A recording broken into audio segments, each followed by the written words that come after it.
And welcome into the Monday edition, Robby and Rexrode, 102.5 The Game. Robbie Stanley, Joe Rexrode, Ian Safar here with you. We are presented by Green Ventures Landscaping. Property managers, if you manage it, they maintain it. Visit greenventureslandscaping.com. Joe Rexrode, happy Monday morning to you. What's going on? Happy Monday. Not much.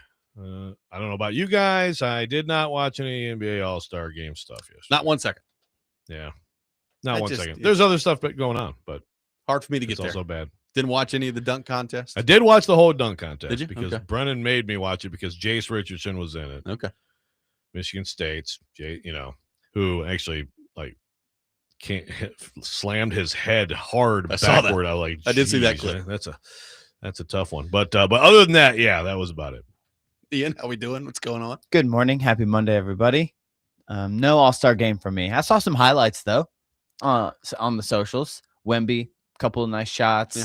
Ant Edwards, I guess, had a nice shot. Nice little, interview at one point. Yeah. Said a bad word. I did see that. Yeah, I don't even understand. It's like all these different games. It's like world, then it's like old guys. Yeah, LeBron, I did see the clip from LeBron. He's not a huge fan of the U.S. versus the world format. He's like, yeah, I kind of like East versus West. That's what I like, East versus West. He's like, the world is big compared to the U.S. Yeah, I mean, I get it now because there's so many really good international players. But, yeah, I don't know. I think it's weird, like All-Star. We've talked about this before. I just feel like all All-Star games are just bad now. I used to like it's them. Pretty bad. Yeah. I used to love the NBA All-Star game. I used to love the baseball All-Star game. And none of them are good. Yeah, and it's all bad. I'm a big hockey guy, but yeah. After watching them do Four Nations last year, if they, when they go back to an All-Star game, which I'm assuming they will at some point, I'll just be like, oh, great. All-Star game. Skills competition. Awesome. I used to like the NBA skills. The 3-point and slam dunk when I was younger. Yes. Oh, huge. I watched every minute of all of it. Yeah, I used to love those. Yeah. Well, the dunk contest, it really started to die as I was growing up because nobody would do it. Right, like none of the big stars would do it. Yeah, which is okay if you have, because sometimes there are like not great players who are incredible dunkers. So sometimes, like the other day, Keshad Johnson, his dunks were good. Sure, but yeah, you're right because obviously the greatest one is the fixed garbage where Dominique destroyed Jordan, but Jordan won because it was in Chicago. But everybody talks about that dunk contest, right? Jordan, oh wow, look at that dunk! He did this, and he was almost at the free throw line.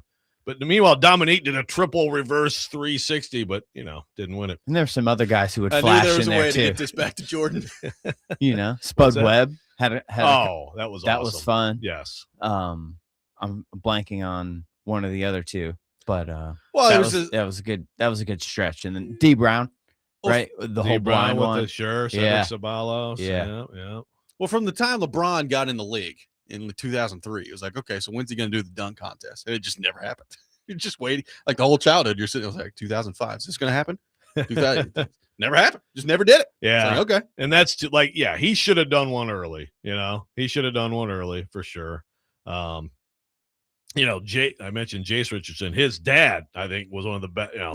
And he was a good player, not like a great player, but that's fine. If you have dunks like that, then it's also, you do get to a point where it's like, there's just nothing really new you can do. Yeah.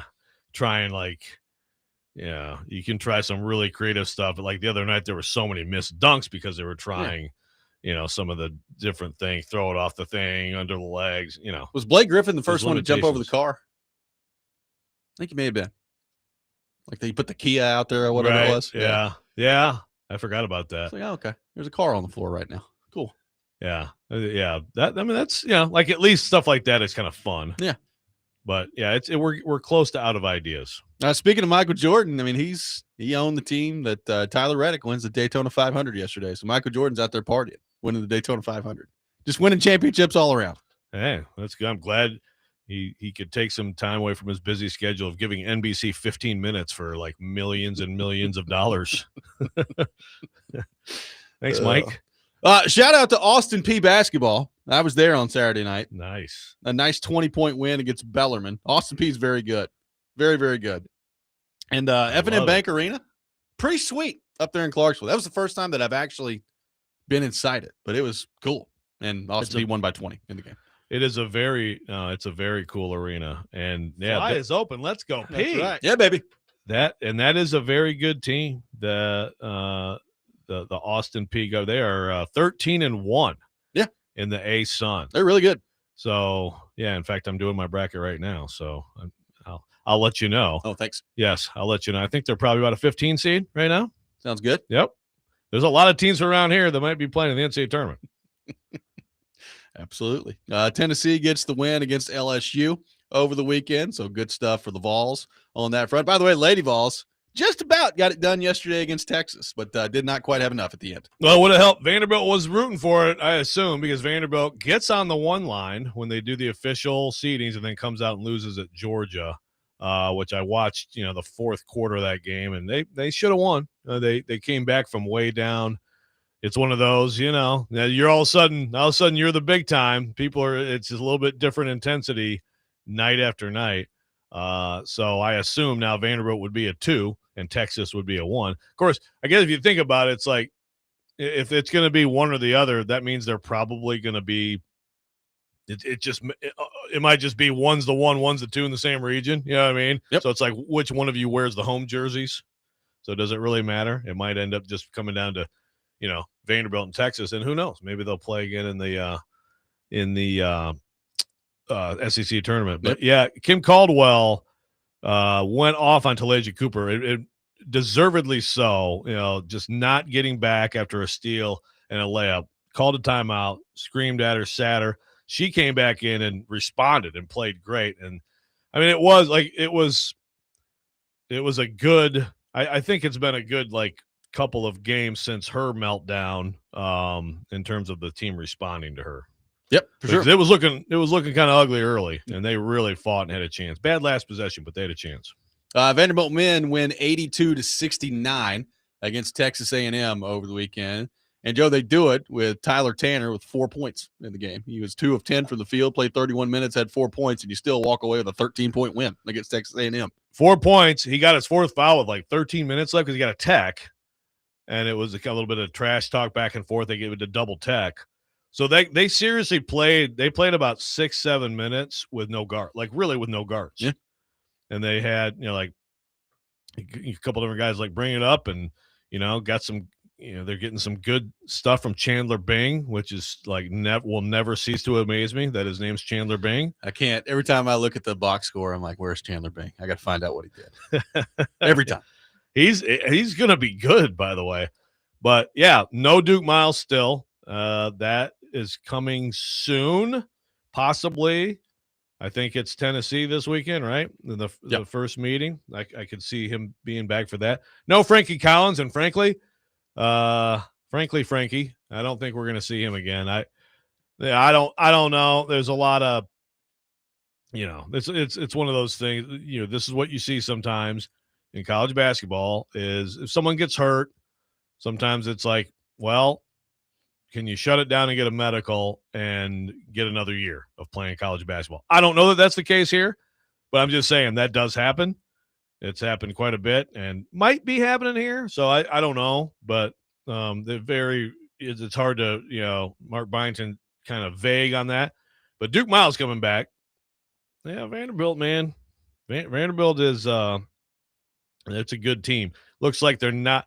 I mean, it looks like Florida's going to run away with the SEC, though. Yeah, they're just they are the best team again.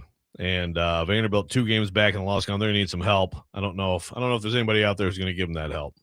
On the Olympic hockey front, the quarterfinal host seeds are set. You got Canada as the 1 seed, U.S. at number 2, Slovakia at 3, and Finland at number 4, which just means in this tournament that they've thrown together, everybody gets to the qualification playoff round.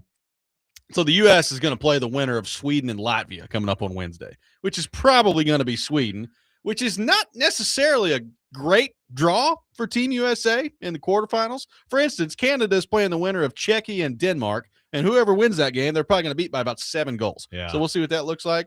But that's what it looks like it's going to be, is the United States and Sweden coming up in the quarterfinal, unless Latvia steps in there and pulls off the nice upset. Yeah, that's not a super easy quarter, man. And then what? It would probably be Finland in the semi. Is that right? Or do I have that? Yeah. So you could be, that's a pretty. I think Canada would be looking at. I don't honestly like the bracket here. I don't know what they do for the semifinal. I need to look into that. They might reseed. I think they reseed it, and then I think I saw something about that. I think I could be wrong. I don't want to misspeak, but I think if U.S. and Canada are going to play at this point, it's probably going to be a gold medal game. That has to be, right? Yeah. Okay. I mean, because even if you're reseeding, like it's obviously 1 and 2, they're not going to put them earlier than that. So, but yeah, it could be dangerous. It could be dangerous right away. U.S. looked good yesterday. Now they've played Germany, Latvia, and Denmark. They screwed around with Denmark way longer than they should have on Saturday. Ended up winning that game 6-3. They look good against Germany yesterday. Canada looks like an absolute machine so far. So we're going to see what that looks like down the stretch here. I mean, I'm praying for Canada, U.S. in the gold medal game. Based on what I've seen so far, it's going to take a lot from the U.S. to win that game. Yeah. But, it's same thing with one game. Could Sweden rise up and win? Sure. Yeah. I mean, Team Canada is the most loaded team. I mean, it's not there's enough talent. On ice stuff. No. There's enough talent for you could absolutely win that game. I liked Matthew Tkachuk talking trash to Draisaitl too. That was nice. Always the bridesmaid, never the bride. That's good stuff. Yeah. Poor Leon. I've turned on, I watched all of Canada's first game, and I've watched them kind of intermittently ever since. And then every time I turn the TV on, it's like, oh, Connor McDavid scored. Oh, Connor McDavid got another point. He's got 9 points in 3 games. So it's like, oh, cool. Sure he does. Good for him.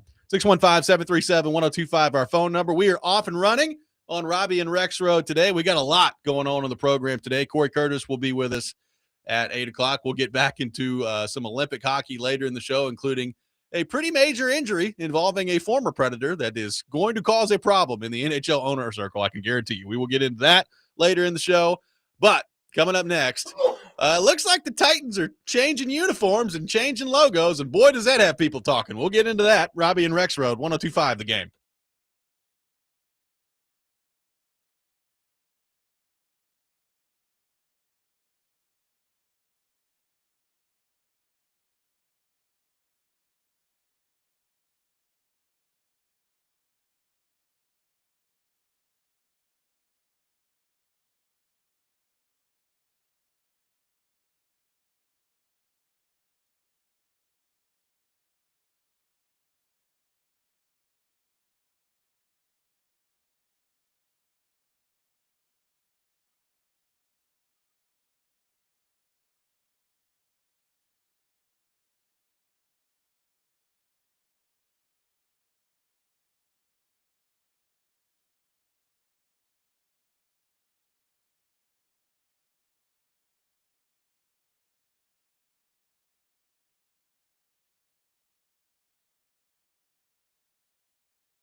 Welcome back in, Robby and Rexrode, 102.5 The Game. Taking your thoughts on our phone and text lines driven by WilsonCountyHyundai.com. We are broadcasting live from our Busy Bee Plumbing, Heating, and Air Conditioning Game Nashville studios, home of the $99 yearly Beehive membership where the buzz is always about great service. Just a quick little, just to let you know, a little preview. Austin P is a 15. They are close to a 14, though, but they are a 15 seed. They're moving up. Yeah, they're right there battling with North Dakota State right now in the 14-15 line. So they were in control of the game against Bellarmine from the opening tip. I can confirm. Nice. Their coach was in like full military garb over there too, which was also awesome. Okay, I enjoyed it. I like it. It's good stuff. Yeah, good stuff going on. The Bellarmine coach almost got thrown out of the game like 3 different times. It was awesome. I thoroughly enjoyed it. Got to watch those Bellarmine coaches. You do. Got to watch out for those guys. Joe, a lot of buzz over the weekend. Easton Freeze from A to Z Sports put it out there that the Titans are rebranding and that the logo has been, or at least one of the logos that they're rebranding has now been identified. Now, the rebrand itself, Joe, is not a surprise. We've talked about this, and we talked about it a couple of weeks ago with Kuharski. Like, with the new stadium opening, we've had people ask, if you were going to change jerseys, if you were going to rebrand, why wouldn't you just wait until the stadium? And Kuharski's point the whole time has been, well, I mean, you build the new logo into the stadium, you get pictures of people actually in the uniform, and by the time the new stadium opens, it's all ready to go at that point. So whatever you think about that, it at least makes sense to think about it that way. Well, I guess there's this plush football over the weekend on like Friday night that Fanatics put out there that had the new Titans logo on it that people screenshot and ran with, and Fanatics took it down. And Easton Freeze came out and said that, according to sources that he's talked to, he can confirm that there's a rebrand and a redesign going on for the 2026 season. He says, quote, one of the biggest changes the Titans are making with their big 2026 redesign is moving away from the theme of Greek mythology. This means no more sword imagery on the shoulder pads or the stripe down the middle of the helmet, for example. This brand overhaul centers around an even stronger embrace of the Titans blue primary color than before, reminiscent of the Love You Blue Oilers era. Their new uniforms will reflect this, per sources. So, Joe, people have seen this over the weekend. A lot of buzz on the Titans rebrand, including the new logo that's been out there that does not involve the flames that are behind the little T there and the redesigned T. What do you make of all this and the buzz around the Titans changing of logos and rebranding over the weekend? Well, what I make of it is people are going to be way more excited about this than I could ever imagine, because this stuff gets people going, man. It does. I did see some pretty good stuff. Someone, I wish I could credit this, but someone on Twitter was like, he showed showed the logo and I was like, this is like the logo of a restaurant that serves dry brisket. I was like, just like, come on in for some dry brisket. Yeah, the logo itself, I'm not, if you want my honest opinion, I don't love it. I don't love the other one. Yeah. So it's like, if you like the other one, I mean, I do like consistency and tradition if possible. So I don't like, I look at this and I'm like, is that an improvement? I mean, it doesn't, not really, but also it's hard for me to get like super excited about it, but I know people do.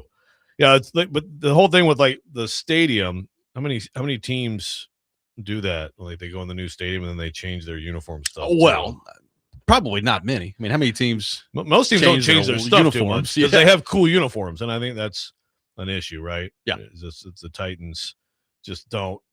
They haven't had like great uniforms. I do love the light blue. I mean, I think that's probably the best part about it. And frankly, I mean, I think the Oilers uniforms are some of the best uniforms of all time. So I feel like, there's a little bit of like lean into that. Yeah, no, I'm totally cool with that. I mean, I've said it before, the iteration of uniforms that they're wearing right now, I think are awful. Like, I don't like the gray shoulders pad patch that they've got.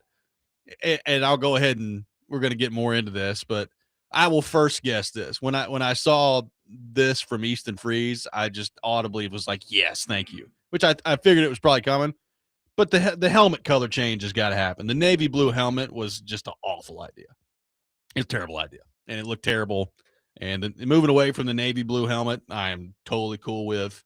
And I don't know if the new helmet's going to be white. I'm assuming they're going to have a white one and a light blue one, but we'll see what happens on that front. But, Easton says, Tennessee light blue will be the primary color of the new jerseys. The away jerseys obviously are going to be white. And then the Titans are expected to lean harder into red accents, which I am totally cool with. Yeah. That's fine with me. Yeah, from a color scheme perspective, yeah, I like that. Liam McLeod says that his wife started laughing and said that the logo looks like the chart you see at the gynecologist. So, and he also he put a picture of the chart you see, and it's like, well, I mean, kind of, I get it, similar. Yeah, so there you go. Good to know. It's good stuff. I would not have thought of that, but now that you show us the chart, okay, yeah, I kind of see it. The light blue red kind of feels a little Ole Miss. Maybe yeah. They got a couple of variations of that. No, yeah, they do, but also Oilers, right? I mean, that's yeah. Because I mean, it's weird because the Oilers things, they look cool, but it doesn't really do much for me as far as tying it back to the Oilers. Yeah. Emotionally, yeah, there's no emotional connection because I do not care about the Oilers. Yeah. Well, yeah. I think most people around here feel that way. So I guess I like the color part, and the color scheme could be an upgrade, but trying the emotional tie back to the Oilers, not really doing it for me. Well, that's the interesting thing. Is that the intent, like the emotional? I mean, again, maybe for like the Addams family, there's some of that, or is it just because like one of the coolest things about the entire history of the Oilers franchise is that their uniforms were awesome? So why not use that because you own them? I would hope that would be more the thinking than, like making sure that we're honoring the heritage or whatever. But Adams used to love the turquoise blue. Oh, he did. For the Native American heritage in his lineage, I believe. Mm-hmm. Yep. Look, I would have been fine had they kept the exact same logo and just leaned way harder into Oilers colors. Like I would have been cool with that. So like the rebrand here, like the new logo, it's kind of like everything else, Joe. Like very rarely is there a new logo that comes out and I'm like, yeah, that looks great. Eventually it'll probably grow them and I'll be like, yeah, it's fine, whatever. But the jerseys kind of leaning into the lighter blue stuff, I'm totally cool with. Like I said, they struck out with these last jerseys. I'm sorry. Like these last jerseys, the font, everything, it was just awful. It was terrible. And I'm glad that they're moving away from it.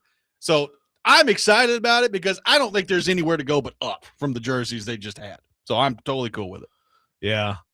Yeah, that whole rebrand back in 2018. It was not good. I mean, other than Vrabel singing Florida Georgia Line and like the contact buzz I got from all the weed in the air as I was out there covering it, there really wasn't much redeeming from that whole thing. Yeah, because the thing about that is it felt like we're getting away from it and going hard into the Navy stuff, right? Yeah. It just didn't look good. Yeah, I hated all. I liked that we've argued about this before, but I'm cool with like the Navy pants with the light blue. But other than that, I have no use for the Navy at all. I don't think it looks good. I think the original Titans home jersey was fine. Like that. Not saying that they need to go back to it, but I'm just saying like that navy with the light blue accents up top, and it was just simple. Like they didn't try to throw some gray in it and then the blue. Like the simple look of it, I thought was fine. But I think there's way more potential here. Like, some of the mock-ups have started to come out of like people on Twitter just making uniforms now that they've seen what, they've got a rough idea what the color scheme is going to be and have seen this rebrand. And I think there's some potential. Like light blue and red is a pretty good color scheme. You ought to be able to make some pretty good uniforms with it. Yeah. And look, and this is where, again, you may disagree with me. And maybe, I mean, the more they look like the Oilers uniforms, I think that's the sure bet you're going to have that they look cool. I agree. 615-737-1025, our phone number. The Titans are rebranding. What do you think of the new logo? What do you think of new uniforms on the way for the Tennessee Titans? A lot of your thoughts rolling in. Keep them coming. 615-737-1025. Robby and Rexrode, 1025 The Game.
Welcome back in, Robby and Rexrode, 102.5 The Game. Taking your thoughts at 615-737-1025, our phone number, 615-737-1025. A lot of thoughts on the logo, on the rebrand that the Titans are apparently putting out there. Hey, let's get the Robert Saleh era going. 2026, I'm glad they're doing it this year, Joe. It gives you something to look forward to. Get that rebrand in there. Get those new jerseys. Let's start this Robert Saleh era off with a bang. Let's go. Yeah, sure. Get excited. All kinds of fun changes. Someone asked if, the raccoon's being rebranded. T-Rack? His status to me is unknown. I don't know. It's T-Rack slander. Come on. I mean, I hope not. You got to keep T-Rack around. Some capacity. Who came up with T-Rack? I have no idea. Why is there a T-Rack? Well, I thought raccoon and Tennessee were some type of in cahoots there. Is it the state animal? State animal, something like that. Is that right?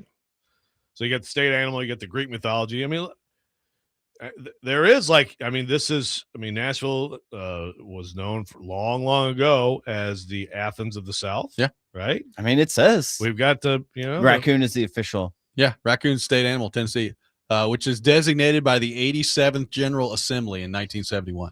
There's a long-standing history at this point. Interesting. Very interesting. So that's at least so you got to keep that as a local like a nod to the area. I'm seeing Austin Huff had a tweet about this. It's like you get the Athens of the South, Titans get rid of the Flames, no columns, no John Stamos, no Greek anything. Yeah. So yeah, the whole Greek idea with the Titans is out. What am I missing? One texter says even the new logo is bald. Just got the whole coaching staff doesn't have any hair, and now the new logo is bald. They took the Flames away from it. It just looks like a bald logo out there now. They're leaning in. Yes, that's why I know a Super Bowl's coming around the corner. Lean into more bald people. That's what you got to do if you're the Titans. It's amazing. Like that whole that picture of all the shiny domed coaches, pretty amazing. David in Arkansas says, at this point, what's the purpose of being called the Titans if they're going to go away from Greek mythology? At least that was something you could lean into and sound tough. What is a Titan without leaning into Greek mythology? To go away from the whole idea since you've been here since 99 is stupid, in my opinion. Have you ever mentioned that I used to have in third grade a Clash of the Titans lunchbox? Did you? I did. Sweet. Saw that movie at the theater. Anybody seen Clash of the Titans? It's like I don't think I have. It's a Medusa, turn you to stone. Sure. If you go back and watch that movie now, and again, this came out in the early 80s, like there was some technology. It is the worst like claymation crap. Like it's incredible. This is a major motion picture with like claymation fighting. But anyway, that was I understand what you're saying. Titans, that's kind of what it's been. Apparently, I mean, there's nothing with this logo. This logo, I mean, it's kind of like the Tennessee state flag. Yeah. I'll tell you another thing I'm excited to get rid of here. This is just going to, I guess, come off that I'm excited that they're getting rid of a lot of things. Can we move? If you're going to move away from the Greek mythology, okay? I understand David's point there. I think it's good questions that he brings up. If you're going to do it, can we get rid of the every time they pick up a first down doing the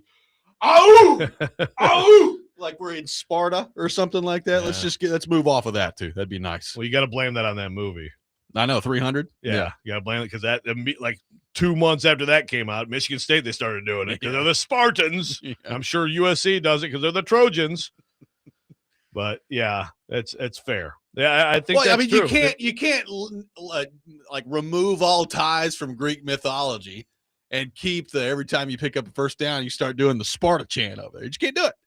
If you're gonna move away from it, move away from it. But maybe that's their thing. Is like this is their only last. They don't want to totally move, so this is the only thing they've got anymore. I don't know. Like, are they intentionally saying we're done with the all Titans? Only thing they need now is every time they pick up a first down, just a voiceover from Amy Adams Strunk. First down, just every time. First down. It'd be awesome. Damn. Maybe live from the field out there, the foxhole. Yeah. From the suite. Yeah, maybe so. Let's head to our phone line driven by WilsonCountyHyundai.com. Welcome in Mark in Nashville to the program. Mark, good morning. Thank you for calling in. Hey, good morning. What's up, Joe? How you doing, man? What's up, Mark? Good. How are you? Yeah, I'm doing all right. Joe, you're not talking about Michigan State Spartans, are you? 110 and 102. That's a joke of a coach y'all just hired, Pat Fitzgerald. I know you're not talking about Michigan State, are you? Well, I was just talking about the ow. Yeah, Spartans. Yeah. Oh, okay. Hey, Joe, aren't you associated with that program? I mean, I hope you didn't have anything to do with giving a vote of confidence to hire that coach, or you didn't play a part in that. You're a Pat Fitzgerald hater? Yes, man. Joe, that's the first coach y'all go. Joe, 110 and 102. Come on, Joe. At Northwestern. Yeah, but Joe, come on, man. He's not a great coach, man. He's not a great coach. Y'all could have done better than that, Joe. You may be right. I did not know that we'd be debating this hire today. You just never know.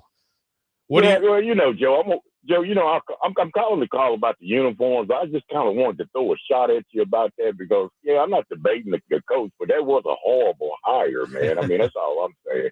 That's all.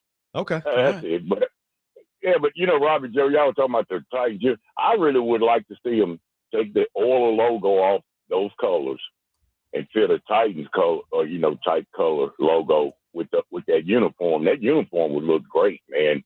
If you could kind of stick with those colors. I mean, what do y'all think of that, Joe and Robby? Am I wrong about that? Or I think that would look nice, man. The uniforms they got now are some of the ugliest you can have for an NFL team, man. I mean, I totally agree. I like the ones they had before that, the white helmets and stuff, and they kind of mix and match with that. I kind of like that uniform, but the ones they got now, man, I really don't really care for them. What do you think, though, Robby? I got one more question. What do you think about that, Robby? Am I right or wrong? I agree. I mean, I would have been fine with them slapping the Titans logo on the old Oilers uniforms and rolling from there. Yeah. I understand why they don't want to do that. I'd be fine with them doing that right now. Yeah, I'd be fine with that right now. But leaning into the new colors, I'm cool with. That's fine. Oh, okay. Well, the one more question I'm going to throw at y'all, Robby. I don't know if y'all are going to talk about this today. But, Joe, didn't you think – I mean, I know NIL and all this is going on in college, but I think these players have gotten really sensitive. One day they're going to have a union steward pension and all. You see it headed that way. But, Joe, I know you heard over the weekend about Jerome Tang, the coach for Kansas State, being fired because he kind of lit into his guys and his program and stuff. Did you and Robby think that was an unfair firing? Because they said it was cause.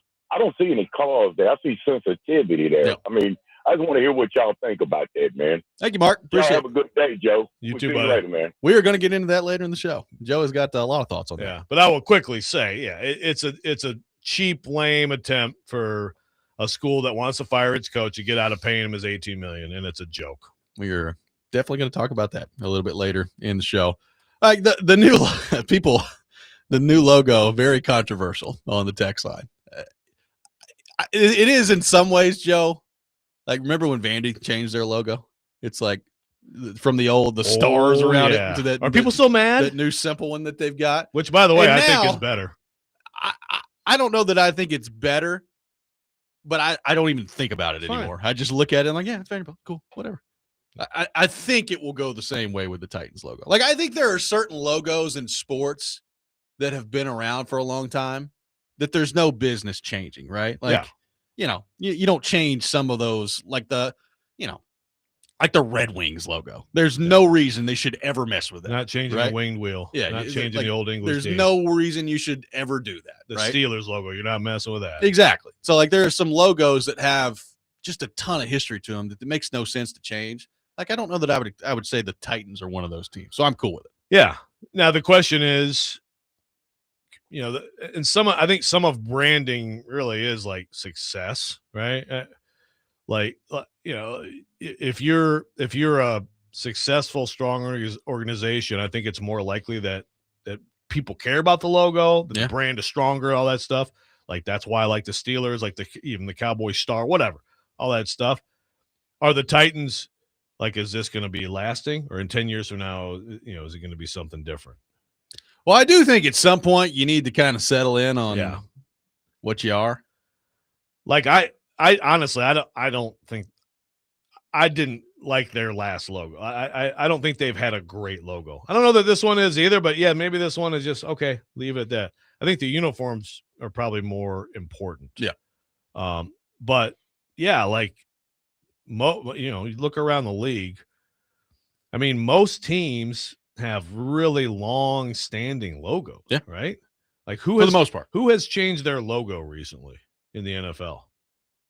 Well, I mean, the Rams have, but it's because they moved from St. Louis to L.A., but they've modernized their look a little bit. But well, because like when St. Louis they were doing the gold heavily, and then they've kind of gone back to the old Ram. But is that logo though? Well, the logo, I mean, they update them. They like the updated that Giants, I logo, feel yeah. like got a little bit tweaked in the newer century. The Jets, maybe I feel Jets like changed got their tweaked logo a little bit. Yeah.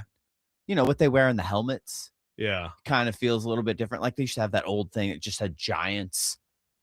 Also, I don't know if that's their logo, but some of their branding stuff does update. The Eagles, I feel like, kind of updated theirs.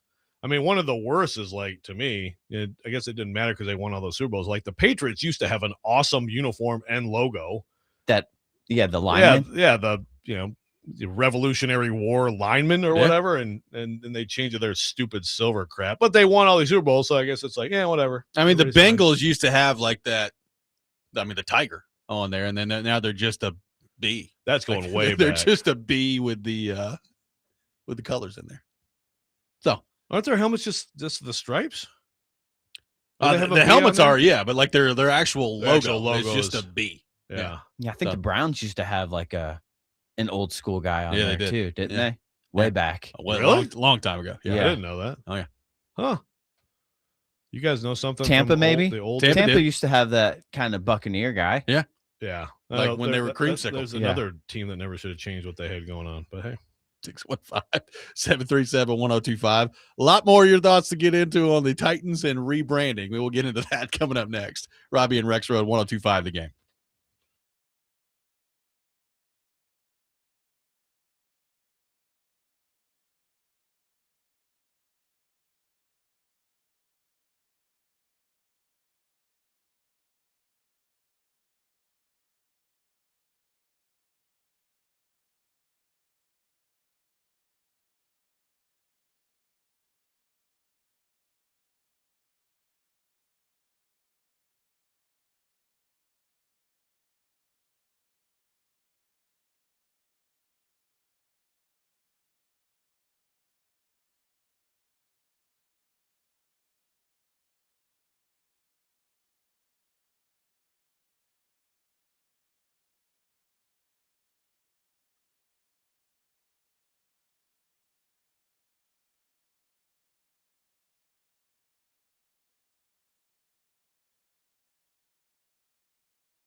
Welcome back in, Robby and Rexrode, 102.5 The Game. Register today for Stars Trivia Night at Boom Bob's in East Nashville this Thursday night. It'll be a night full of fun, food, and prizes, all while supporting Stars Nashville, a nonprofit providing free mental health support for students in over 200 schools across Middle Tennessee. For more details on how to register, visit thegamenashville.com/events. A lot of different thoughts on the Titans changing uniforms and changing logos. People love this stuff, Joe. People or hate it. Yeah, people get into this stuff for sure. Liam talking about the original Lions logo is pretty cool. It's like that sleek line, but I mean their logo is pretty awesome, and they've had that for a long time. I did not know about this Brownie the Elf with the Browns. I had no. Who sent me that? Was that Liam sent me that? Yeah, my goodness. And the thing is, that's when they were. I didn't know that was his name. Apparently, Brownie the Elf. That was back in the era when they had Otto Graham. It was Lions Browns playing for the championship every year. My goodness, simpler times. Maybe they should never have gotten rid of Brownie the Elf. Maybe that's the whole problem. Someone said the Seahawks changed last year. Is that right? I couldn't tell you. I mean, they have the same jerseys. Yeah. Okay. Well, I'm gonna look this up. Because that's if that's true, that's like, wow, maybe that's all it takes. Titans are about to. It says it was a 50th season commemorative logo last year. Oh, so yeah, not quite. They still have that basic. Yeah. Well, Seahawk. There is this. It's evolved over the years. Like the Seahawk from 1976 is different than the Seahawk now, but relatively the same design. Yeah, just different colors. Now that I'm looking at them side to side, the Seahawk from like 1976, 2001 kind of looks like it might be hung over, and then starting in 2002, it just looks really angry. Yeah, so mad Seahawk probably. But like if you saw them separately, I'd be like, yeah, the Seahawks logo. Yeah, you can identify it. People talking about the worst jersey downgrades: Broncos, Patriots. Yeah, those are terrible. Both of them awful. I mean, go back to the 80s Broncos. It's pretty sweet, man. Never, I don't know why you would ever change that. Never change from that. I get the creamsicle and all, like, I love it, but I get it. It's like, we're a professional football team. And, if like Raiders black is like the most intimidating thing in the world, this is the opposite of that. This is the least intimidating thing ever. But I still love them. But yes, Broncos and Patriots had awesome uniforms, and you just never change them. Some of the stuff that happened, like the 90s, 2000s, you think about. Yeah, I'll tell you, like my Pistons went from, great uniforms, which they have again, to these awful teal with a horse. And it's like, what? A teal? You just had a regular logo, Detroit Pistons, nice, simple. You go to some like unicorn or something. I mean, some of the stuff these people are doing is, at least you should, if you're a Titans fan, feel like, you can look around and find way more ridiculous things than this. Well, I'm excited to see the new uniforms. I'm already, before we even see them, I'm already going to be advocating for a third. If you're going to lean harder into the red accents, I'm cool with that. Like at some point, can you get an alternate like red jersey in there? That'd be good. Yeah. In the early days of the Titans, there was an alternate red jersey. Like half the fan base was wearing it at Nissan Stadium that they never actually wore, but it was just a kind of a fan thing. But could you at some point get an alternate jersey that's red? I think with that's maybe a great some blue outline. I'd like that. No, I think that's a great idea. They absolutely have to have that. That would be like an alternate jersey that makes sense. That's what it should be. Whatever your accent color is. That would totally make sense. Going back to Liam and whoever else, telling me he's still mad about the logo. There is no way if you're a Vanderbilt fan that you're still mad about this stuff. I mean, Jimmy Wyatt was so mad. I was like, I'm sorry, but that V with the stars, like the one that they have now, looks better. And also, that wasn't even that long. They didn't have it that long. This should now be long term in place. It, by the way, represents like the best era ever of Vanderbilt sports. It's true. So I think people should stop being mad about that. It's true. I forgot how mad people did get about that. I mean, we had people calling into the show like, I can't believe that they changed the logo. Very mad about it. Jim White does not get mad about anything. I know. The most even-keeled, nice guy in the world. He was furious. I'm not saying I saw him like throw his Dodgers hat or something, but like Vanderbilt people were so mad, and it's like, why? The other one was not great, and it wasn't that long. So I guess you could look at the same thing with the Titans. It's like, we're talking a quarter century. We're not talking nothing. Yeah. But, obviously you're not messing with generations of tradition when you do this. I wonder when are they going to break these things out? Is the draft, like when they make their first round pick, are they going to bring the new jersey up on the stage? Is that when they're doing this? That's a good question. I mean, or are they going to do a little concert, a little fun? Well, thing? maybe just like they did last time. Have a night. Someone asked, what would what's Saleh singing? Saleh out there. What's Saleh? What's he? I mean, who would be up there on stage with him? Because Florida Georgia Line doesn't exist anymore, so have to be something. J-Rob was up there with Vrabel too, right? Weren't they both up there? Yeah. Borgonzi and Saleh up there. What? Get Boston up there. Yeah, there we go. Give me a beat. You give me a beat right now. Keep singing, Mike. By the way, people really liked my first down idea that I had earlier. I think that'd be awesome. We don't hear from Amy enough, so just have her record some stuff to play on the Jumbotron during the game. Titans pick up a nice 3rd and 12, and you just hear a first down. I think it's a great idea. I like it. It makes me think of I know that obviously you were never going to do this, but I think it would have been awesome. Like the Bud Adams double middles, like whenever they score a touchdown or something, put that up on the screen. Awesome. I mean, I know. Just lean into it. Absolutely. If they don't want to speak and, have press conference, that's fine. I mean, obviously it's not going to happen at this point, but lean into something else, like to communicate with your fan base in a different way. I think it would win her over for some people if just every now and then they heard a first down. Cam Ward scrambles and picks up a nice 3rd and 6.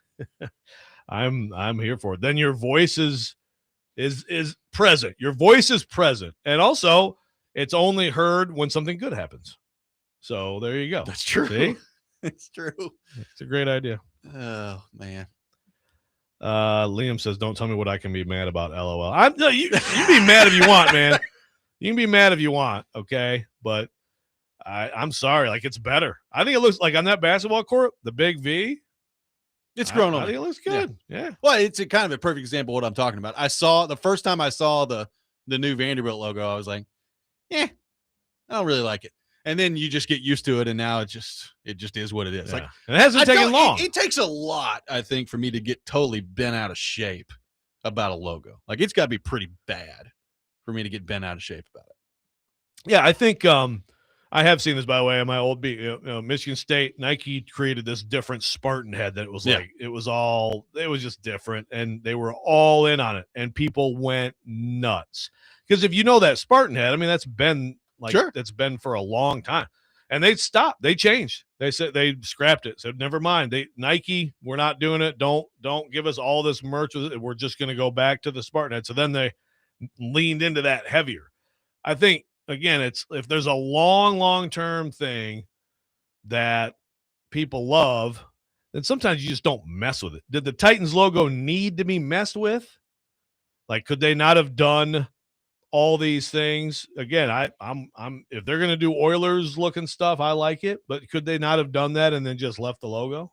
They could have, for sure. I mean, there are some people that we've heard from on the text line think that they're slowly making their way to a name change. I don't know that I buy that, but that's what people have said. Like what? I don't know. Are they just going to go back to the Tennessee Oilers with the Tennessee Oilers? I mean, I would be totally fine with that. I know there's some people that wouldn't be. I've said that before. I would be totally fine with that. See, I think that would be dumb. I mean, obviously you kept it. You came in here, then you tried to do something new. I mean, it really doesn't make sense. Like, there's no one oiling anything around here, right? There's no Oilers. As opposed to the amount of Titans that are walking around here. Well, that's true, but that's at least like some mythical, yes, I mean, like who the hell, like Oilers, that has got to be like a regional I mean, name. Look, man, there's, the Los Angeles Lakers are a thing. I mean, lakes are running around LA over there. That is fair. Born in Minneapolis. Yeah. But you would never mess with that. No. That's the thing. Like, if you have enough success and you have a big enough fan base, then it's like, I don't care how, if it makes no sense at all. You got Do not touch it. The Memphis Grizzlies. How many grizzly bears are wandering around West Tennessee? You don't see a whole lot of those. Yeah. Memphis and Vancouver are slightly different. Yeah. Let's head back to our phone line. Welcome in Josh to the program. Josh, good morning. Thank you for calling in. Hey, you guys, this morning. Quick question. Just may sound dumb. Don't want to sound dumb, but the old logos, would that be a possibility where they would try to use the sword or the flaming T as a throwback uniform? And on the new uniform, it looks like something that would hang inside of a barbecue shop. There we go. Thank you, Josh. I think Josh is getting a workout in. Is he playing racquetball while talking to us? So, who do you guys? Hold on.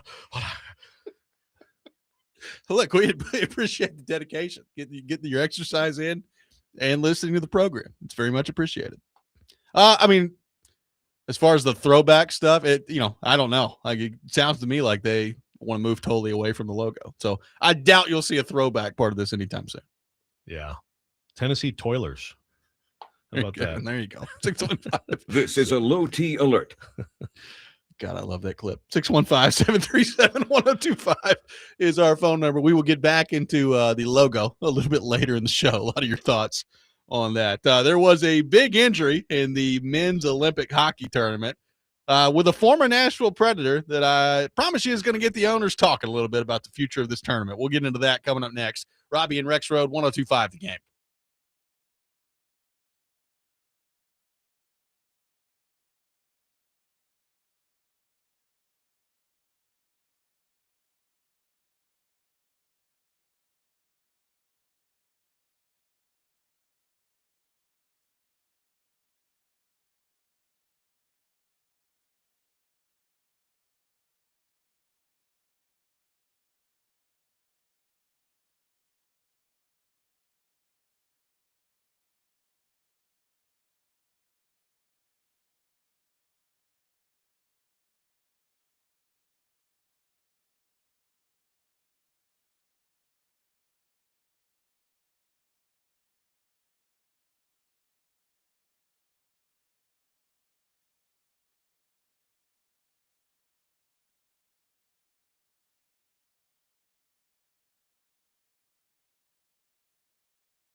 Hour number 2, Robby and Rexrode, 102.5 The Game. Robby Stanley, Joe Rexrode, Ian Safar here with you on this Monday morning. We are presented by Green Ventures Landscaping. Get thicker grass, better color, and fewer bare spots with turf application. Visit greenventureslandscaping.com. Corey Curtis from News 2 will be with us for his weekly visit coming up at 8 o'clock.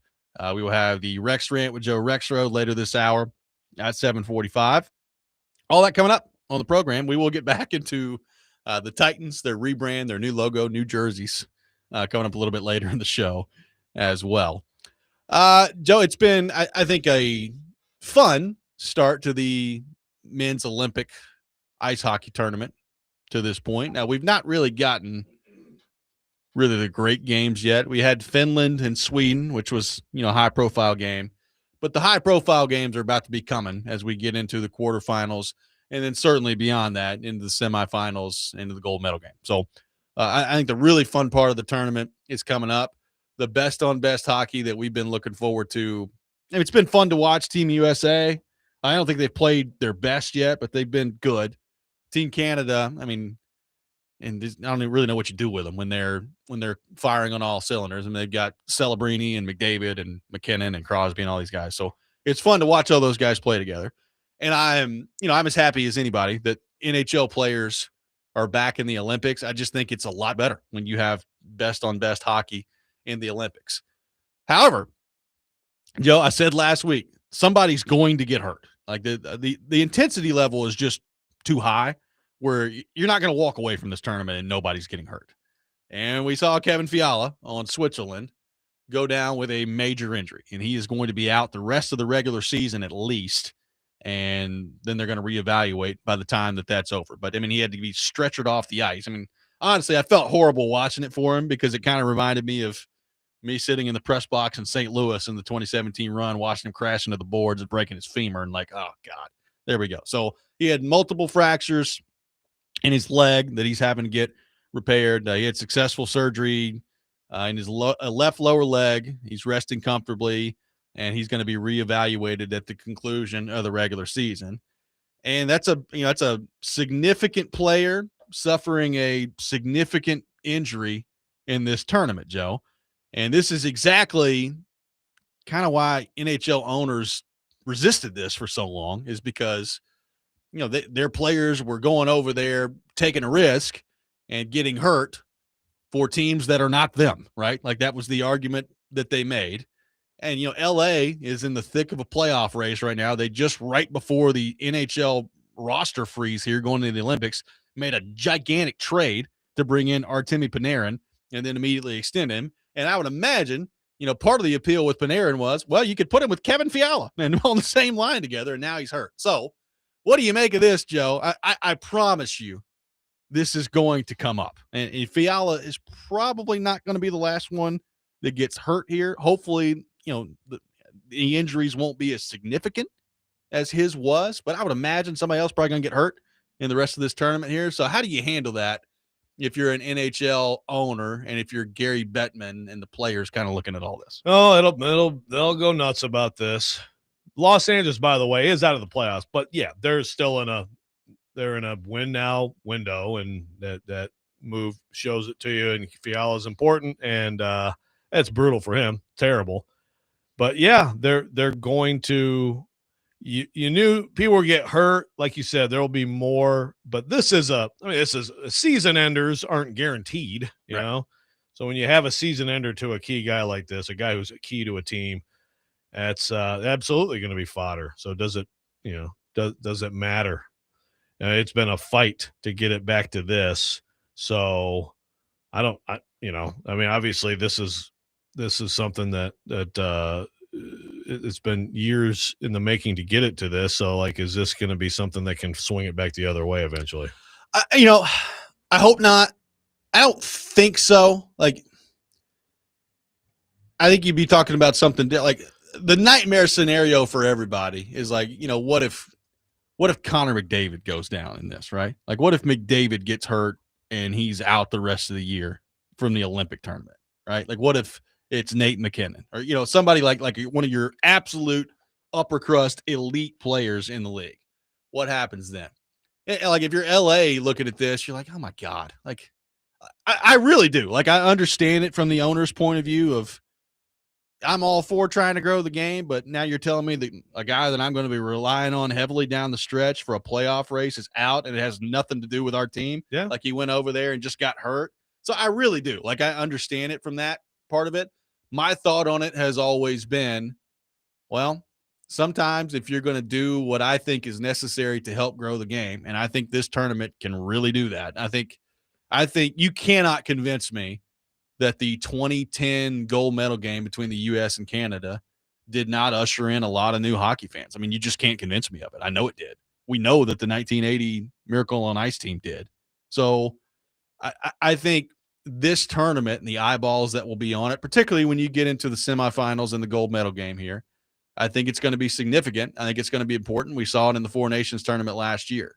So it's a risk reward type of thing. And I understand, like, if you're the individual owner that gets impacted by one of these, like these injuries, probably not a huge fan of it. I still hope that the people involved here can see the bigger picture and how important it is moving forward. Look, if this was if the Preds were really good and they were a clear playoff team and it's like they could make a run and this is Forsberg with Sweden, yeah, then people around here be like, screw the Olympics, man. Yeah. It's like, this is great. I like it and all, but I mean, our season's trashed now. So, it's all your perspective on that. So it's interesting because this, the CBA extension goes until 29-30, that's the next games, which is in the French Alps. So it's like, there's a like when this was announced last summer, it said, provides a pathway for players to play in the 2030 games, but it's not like officially the case at this point. So then you wonder if this now actually makes it less likely, or if there's going to be serious opposition thrown up because of this. My guess is that 2030 will happen. I think 2030 Olympic participation will happen. I think what you start to worry about is, all right, what about beyond that? Salt Lake City 34. Yeah, like what in 34? Like, if this continues to be, because this conversation is not going anywhere from the owners. Like when there were, everybody played nice when the announcement was made that players were back in there. And Gary Bettman was like, this is a great day. But, but I remember Gary Bettman being, he works for the owners. And like his leading concern on this forever was, we don't want our players going over there and getting hurt in a tournament that has nothing to do with our league. And that was his stance on it for a long time. So the more players that get hurt over there, the more this is going to be a conversation moving forward. Yeah. By the way, there's another reminder, like commissioners work for owners. Yeah. When you think leagues fix things, it's probably not reasonable thinking. It's true. 615. It won't stop, but just think about it for a minute. 615-737-1025. We'll take your thoughts on that. Fiala hurt over at the Olympics. Is that going to impact future player participation over there? How much do you care about the Olympic hockey tournament? Have you bought in yet? Are you waiting for the bigger matchups coming up in the semifinals, quarterfinals, and ultimately, obviously, the gold medal game? Take your thoughts on all that. Robby and Rexrode, 1025 The Game.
The Chase and Big Joe show will be live tomorrow from noon to 3 at the Putting Zone, located at 3040 Sidco Drive. The Putting Zone creating the next great recreational sport, competitive putting, and it is taking off. So join Chase and Big Joe and sign up for your chance to win tickets to an upcoming Preds game tomorrow at the Putting Zone. Taking your thoughts at 615-737-1025, our phone number, 615-737-1025. So Kevin Fiala of the LA Kings goes down with a pretty big injury at the Olympics. Is that going to cause problems with NHL owners moving forward about Olympic participation? Also, how much have you been keeping up with the men's hockey tournament in the Olympics to this point? John says, as a diehard Olympic fan, the improvement in competition and play is drastic.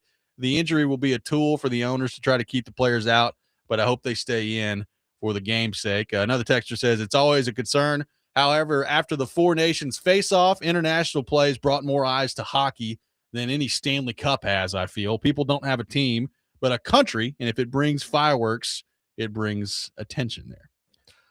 Yeah, look, I mean, I heard David Poyle back when some of his players here in the Preds locker room, we were talking to them, Forsberg and Yost, upset several years ago about, not being able to participate. And I mean, I disagree with what he said, but I mean, it's not like he's sitting on an island. He says, show me I want to show me the tangible difference, that this makes. Now, I do think Four Nations is definitely a good thing to cite here. That is not, obviously, that's not something that had happened at that point and was very popular, was very well received. So to me, it's like if collectively they can sit here and say, yeah, like this helps all of us. Yeah. Then, but you need more than just growing the game. And it's just, of course, there has to be a good outcome here. This has to be helping. As you need. That's where I think, Four Nations, like, they got good numbers. Like, yeah. I mean, so, that's something that possibly helps. But there's still, I think, that mindset of, well, I spent a lot of money, pay these guys a lot of money, just lost one because of this. And I know that when these guys go over there, they're going to spill it. Of course, they're going to absolutely go max effort, and that increases the chances of injury. And why am I signing up for that? Right. Like it's an interesting battle there that I definitely understand both sides of it. I think this is also where like fans definitely feel one way about it and the owners are totally different. Like players and fans, you're not going to find any of them. They're like, oh, no, yeah, we don't want them over there. Like I even saw, I was interested to like see some reaction from Kings fans from this. So I went and just looked at some. And yeah, I mean, there were some like, oh God, now he's gotten hurt in a tournament that has nothing to do with us. But the majority of it was angry at Tom Wilson. Like that's the majority of who collided with Fiala during all this. And of course, anytime he's involved in something, he must have done something dirty. Right. I didn't necessarily think it was dirty on that play. I just thought it was bad luck, basically. But anytime he's involved in something, it's not going to go well on the other side of it. So maybe that's the answer. Just make sure he can't participate. Yeah, just get Tom Wilson out of there. You'll be just fine. No one will get hurt. I'm excited to see the rest of the tournament. I do feel like, Joe, and maybe this is just because of where we are, but if we don't get Canada and US in the tournament in the gold medal game, I feel like that's a huge disappointment for everybody involved. Yeah, it's a big downer. And the thing is, it's like, the way it's set up, you'd love somehow for at least that game to take place earlier. At least know we'd have one time before we get to like a possible championship game. This has definitely happened with, well, I know with the women, U.S. women in Canada, they played before the gold medal game one year for sure. They did this year. I mean, they've already played. And this year they've already played. And they're probably going to play again coming up here in the gold medal game. It'd be great if you could somehow make that happen. Oh, we know we could have that game. Well, that's what happened in 2010. I mean, the U.S. beat Canada in 2010, and then they lost in the gold medal game. So, the tournament's just different this year. Like, you got everybody making it to the thing that's knockout round. Probably stupid. Affected me the most. Yeah, that everybody makes it through the group. It used to be only the top two. Top two would make it through your group, and so group play games in this don't really matter. Yeah, it's all about seeding, right? Yeah. it matters from It's a the college standpoint football of like regular season playoff kind of argument that we have. Are you Right. diminishing the regular season because of what you're adding to the postseason? If everybody's in the postseason. right. Yeah. Like Canada's the 1 seed now that they've gotten through the group play, and it matters because like the 1 seed. I mean, I forget who they're going to end up playing. It's like Denmark and I forget the other team, Czechia, but they're going to smoke whoever that is.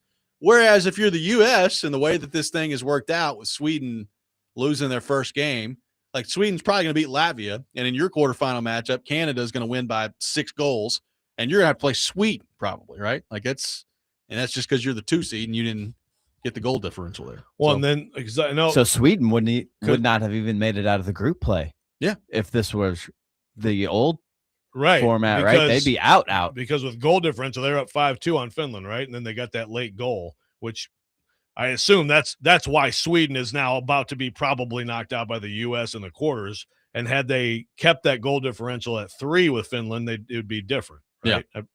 But yeah, I agree. Like it should be the group. Yeah, the group play should take 2 out of every group. Here's no reason to change that. Here's one thing I've heard as a potential solution that I'm interested in. I also think you could really get into some shady stuff with this on the NHL teams part of this. Like I've heard the idea of let's say Forsberg went down, right? Let's say Forsberg went down at the Olympics and he was going to be out the rest of the regular season. And I, just playing hypotheticals here. Well, one of the arguments I've heard of how you could help with that is, okay, if Forsberg goes down, then you open up his cap space for the Predators. Like, in Fiala's case, you would open up the cap space and you would allow them before the trade deadline to operate with that cap space. Now, when you really get into some hairy stuff there is what happens if they're out the rest of the regular season and then all of a sudden they're magically healthy again by the time the playoffs.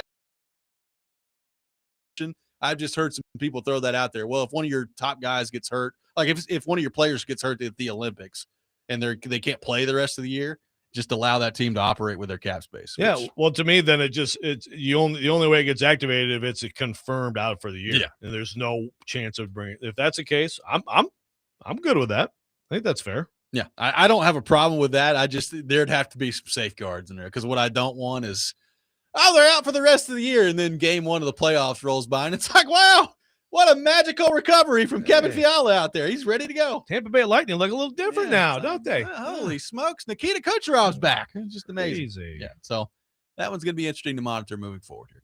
See how that goes. But that's an argument that is probably not going anywhere from the NHL side of things. I mean, somebody's asking about, can the owners get insurance on their players or compensation from the NHL? Like, I'm sure there's some level of insurance that goes on over there from like a financial standpoint, but it doesn't help you at all in terms of your you still lose the player. Yeah, exactly. Right. So that's the main thing. Yeah. The money part of it, I'm not going to say the owners aren't worried about it, but it's more what good does this do me if my player that I'm paying this money to isn't available for me after that? Well, and we've talked about in this league, it matters to have home playoff games. Sure. It matters to be in the postseason. Well, I like the Kings' chances less now. Absolutely. So, so this could make the difference of the financial differences there too, potentially. A situation with Kansas State that we brought up a little bit earlier in the show that I'm very interested to get Rexrode's thoughts on next. We will do that. Robby and Rexrode, 102.5 The Game.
Welcome back in, Robby and Rexrode, 102.5 The Game.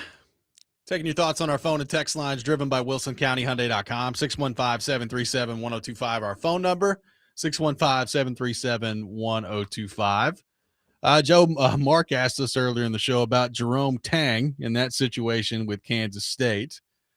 We played last week his press conference that went viral after his team's performance, where he said basically that they're not worthy to wear the Kansas State uniform. Matter of fact, Ian, don't we have the first little bit of that press conference? Here's what Jerome Tang had to say last week at Kansas State. I'm going to honor Christ like I always do. Blessed to do this, but this was embarrassing. These dudes do not deserve to wear this uniform. There will be very few of them in it next year. I'm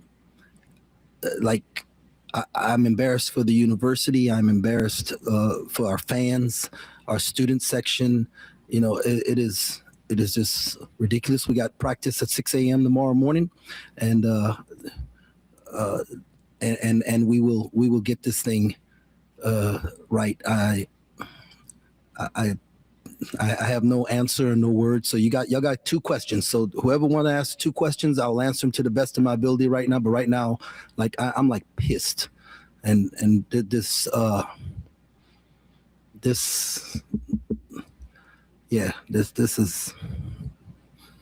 right. Questions. So that's in context, Joe, kind of where we start here. He has since been fired as Kansas State's men's basketball coach.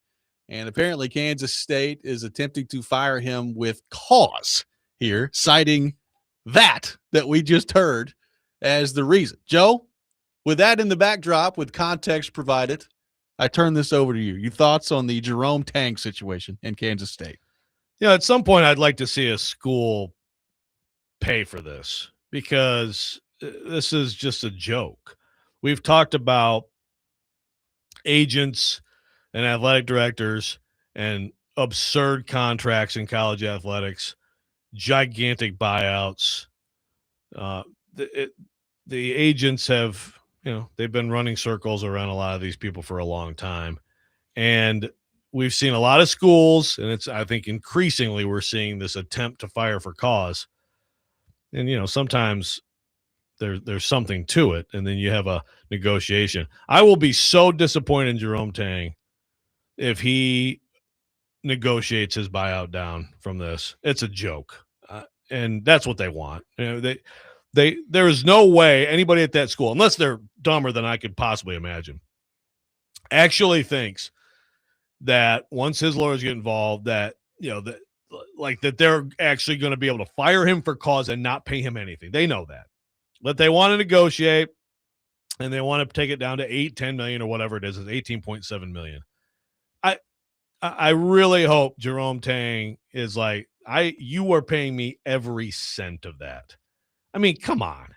Yeah, okay, he ripped his players. There is now this was a presser that was notable enough that we played it last week too. It was like, damn. Yeah. These dudes won't be wearing the jersey next year. Okay, we talked about it in the context of this is college sports now. It's more like pro sports, and there is this just basically you're out of, you're fired, the mindset now that we have from coaches sometimes with players. But again, like this is supposed to be in the contract, something that, again, that can potentially, this is what Gene Taylor said, the AD. He said, quote, "There's language in this contract that addresses certain things that can potentially bring embarrassment." Basically, his comments about the student athletes and the negative reaction to those comments from a lot of sources, both nationally and locally, is where I thought we needed to make the decision, end quote. Gene Taylor, I hope there is not a coach in anywhere who will even entertain working for you now if you're going to try this garbage. Now, is that the case? It's not quite like we talk about the NFL, talk about owners, right? Like 32 jobs. It's not quite like that, but it's a Power 5 job. You'll find people to take Power 5 jobs. Yeah. But that's criminal. I mean, it really is. And the fact that they're trying to pass this off. Again, what you do is You get with him and say, look, we're firing you. Can we negotiate something? And maybe that's how it started. And Tang's like, nope, you're going to pay me everything. And then they decided to go public with it. Like there's no justification. If you're trying to say that press conference violates the contract in any way, there's every lawyer in the world is salivating to get to this case. And I'll be so disappointed if he settles for 10, 12 million, 8 million, get every damn cent.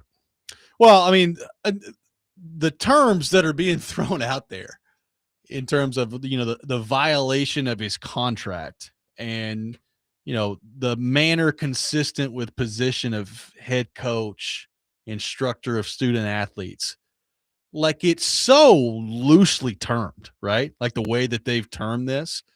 And then it gets down to like, okay, well, what is embarrassment? What is ridicule, right? Like, how do you determine what that is when it comes to determining whether or not a buyout is valid here? Like, I look at this, and to your point, they have no chance of winning this, right? Like, there's no chance of winning this. So I'm with you. Like, I hope Tang just says, hey, screw you guys. You're going to pay me every cent of this, because there's no way they're going to win this. Do you know how long it wogo take a lawyer for Tang to like just gather up the last 10 Danny Hurley press conferences? F-bombs everywhere. Yeah. Go all over the country. Rick Barnes. Yeah. I mean, Rick Barnes does it in a nicer way. Yeah. But he does it. Yeah. I mean, if it's just like calling out players, my God. But then if you want to get into like things that are actually ridiculed, bring embarrassment, it's all over. You can just play it for a couple hours of here's all these other press conferences, and you're going to say that in that context, this is some kind of fireable offense. I mean, it's a clown show. And again, they're trying to get out. They're trying to get it cut down. I hope they don't. But I really hope there's a consequence here too for them, because of all the dumb things in college athletics, and there's so many right now, and a lot of it is, even like realignment is like the MAC is like adding Sacramento State. Mm-hmm. Okay. But I think that this whole thing of these lousy ADs who get schooled and then try some desperation Hail Mary to get out of buyouts might be the dumbest thing. Well, this is, you're going to see more of this, like you said, because this is, there's all this money flowing around now. Everybody's in some NIL arms race. And, we thought, I remember having the conversation on the show, Joe, like we had the conversation of, is NIL going to affect like the contracts that these coaches get? Like all these coaches were getting basically whatever they wanted, and these absurd terms on the contracts where like you go fire Jimbo Fisher and you're paying him for the next 10 years and he's making like, is that going to stop at some point? And to this point, it hasn't. Like it hasn't stopped.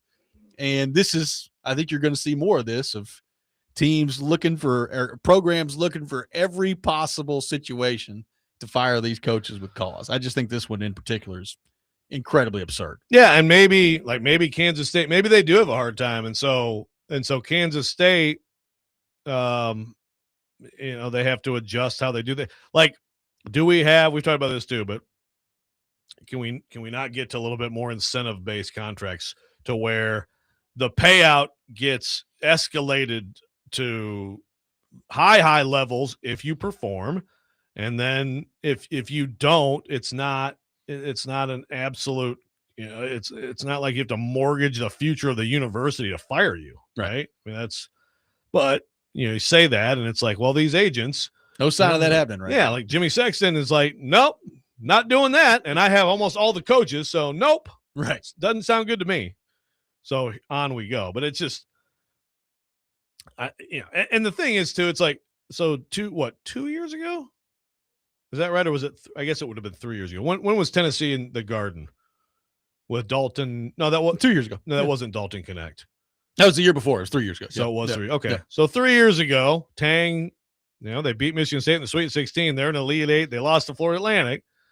But like, it hasn't been that long. He's made bad choices, clearly. Like they have paid, they've given him money. He's built rosters like players who were prominent players, and it's just bad choices. But like, does he have to be fired right now? Again, I mean, it's gone pretty poorly, so I understand that. But the bottom line is sometimes you just have to suck it up and ride it out. And that's what we also see some. Yeah. I mean, the SEC fired everybody this year, but last year no one got fired. Anyone. And some of that is definitely like, the buyout's too big. Yeah. Sometimes it's just the reality for you. You got to suck it up. Let's head back to our phone line, driven by WilsonCountyHyundai.com. Welcome in Doug to the program. Doug, good morning. Thank you for calling in. Hey, guys, a couple things. First, on this topic, Kansas State played on Saturday, and the players, they took the names off the uniforms. And then also, I won tickets to the game Saturday night, Virginia and Ohio State, and it was a great game, man. Appreciate the tickets. Yeah, absolutely. Glad you had a good time, Doug. Appreciate the call. Yeah, it's the names off the jersey stuff is pretty funny. You got Keith on the text line saying, does this mean Rick Barnes should have been fired for his comment about players betting that he quickly walked back? Sometimes I think my players are betting on the game down here. You do wonder wait a minute. Oops. about how like you get that kind of wording in a contract without maybe a little bit more specifics in there. If you're and you slip that in there as a coach's contract and you go through it, I don't know, maybe No, I agree. What is some clarification there? Yeah. No, I mean that's true, and that is on the agent side of it. You could say you need to nail these down a little bit. Okay, what are we talking about here? Because like obviously no one in their right mind would view this as passing the mustard test, right? But like a lawyer on their side will argue, well, how is this not embarrassment? Here's some articles about it. Right. Oh, the Robby and Rexrode pro played it 3 times. I look forward to being used in the court case. 615-737-1025, our phone number. 615-737-1025. The Rex Rant with Joe Rexrode coming up next. Robby and Rexrode, 1025 the game.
Sometimes he wakes up on the wrong side of the bed. And sometimes he's just, well, Joe. Awkward moment. Let's do it. This is the Rex Rant, now on Robby and Rexrode. Welcome back to the Fat and Bald Show. Ow! Ow! Ow! Ow! Ow! Ow! The whole coaching staff doesn't have any hair. First down. That'd be awesome. Damn. It's farting ridiculous. Can't stand it. We're the Tennessee Oilers, gonna get all over you. Yeah, the Tennessee Oilers. It is that time of the day, time for the Rex Rant with Joe Rexrode. God, bring that song back. I'm cool with the name change if you just bring this song back. Bring it back to the Oilers. Just do it. Tennessee Oilers. Doesn't have to make any sense. Someone pointed out the Utah Jazz earlier. There you go. Yeah, what's Utah that? Jazz. Big Jazz hotbed Yeah. in Utah. Grizzlies all Jazz over Memphis. capital of the world. Everybody knows it. Yeah, Grizzlies all over Memphis. Why can't we have oil derricks in Tennessee? Why not? I mean, we already have. I probably For 2 years. Yeah, exactly. Maybe that's coming. Just go back. Maybe that's coming. I actually probably had my rant last segment. I could just keep yelling about Jerome Tang in Kansas State, but I'm going to take it to the gym a little bit here. I don't think I've had this exact rant, but if I have, I'm sorry. First of all, I'm looking up on the internet. I may as well use this space, just like people help me fix my phone. Thank you. Yeah. If you can help me fix the back of my leg, I'm in tremendous pain. It's just when I walk. I'm now going down the rabbit hole of the internet, and I just asked the question. I was like, "Can you tear your PCL doing leg curls?" And it said, "Yes, you absolutely can." I think I might have torn my PCL doing leg curls. I'm hoping, like you said, hopefully it's strained. Yeah. But my God, it hurts, man. I was like last time walked to get a coffee, and it's just killing me. I mean, I did 2 miles on the treadmill yesterday, but I just like walk, Humble brag. Yeah, I know. It's feeling rough in another big workout day. Look, we've already had somebody call in today mid-workout, which people responded to greatly on the text line. That's true. Maybe that should be like a thing. If I could hook it up, like do a show from the gym Why not? whilst working out. Why that not? might be an idea. But my And ABN, I'm strong. Look at Joe. He's over there bench pressing 300 pounds. For you, Karski. So, but this is my quick rant here. Okay. Don't stand over me when I'm lifting. Oh, God. And this just happened. And I mean, I seriously, I want nothing to do with any fighting. I don't condone violence, but, and you know, at the place I work at, my gym, you know, it's obviously it's one of those things, like try to be courteous and all that stuff. Wipe it. We've talked about the wiping. I've had a rant about the wiping. Sure. Like, I understand. I've done it before where it's like, okay, I'm waiting for a thing and I stand a few feet away and I'm looking. Like every once in a while I might look over. I'm not necessarily trying to intimidate someone off at all. But I'm watching. If you freaking stand right next to me and just look, I'm going to take my sweet time, mother farter. So, and this dude was like, I mean, I'm sorry, but this dude was like 68 years old. And I'm not trying, I'm old too, but it's like, go away. I was actually doing the leg press, which I don't think can tear your PCL. I think it's the leg curl that tore my PCL. Doing the leg press, And he just comes up right to the side and just is looking at me. And I'm listening to my workout thing in the iTunes, and I let's look at him. I'm like, because I'm on my phone. Because did you say something to him? I did not. You go, but I glared at him. A tough glare. But you go 90 seconds between reps, okay? Sure. So in those 90 seconds, I'm looking at my phone. I think he thought I was just sitting on the thing, looking at my phone. And I just look at him and then I just go back, and then I took a little extra time. I was like, you know what? How about another 30 seconds? I'm a little bit tuckered out. Let me take a little more time. I think three more sets what needs to happen. Yeah, I mean, I probably should have done 9 sets and killed myself. Then I just keep doing it all day. But he showed that guy at the gym. But I mean, it's just it's ridiculous. Like, no, I'm not just sitting here on my phone. If that's what he thought, I'm not just sitting here on my phone. I'm doing my 90 seconds. You can do whatever you want in your 90 seconds. What do you have to sit there? Do you have to do you have to look straight at the wall? Like look like Drago and Rocky IV? No, I mean, I have 90 seconds. And so I'm looking at emails on my phone and then I'm going to do my next rep. Go away. I'll tell you another thing I hate related to that. I've been in that situation where someone has asked like, hey, can I work in with you? Which I reluctantly did one time. Oh no! And thought to myself, why did I do this? So from now on, like when the question comes up, like, hey, you mind if I work in with you? No, man, I'll just leave, or you can go. You can come back later. One of the two. Let's pick one here. Let's solve it. That whole thing, actually, it was a kid, and he was like, hey, I was like, no, I got one more set, Yeah, and then I'll leave the machine.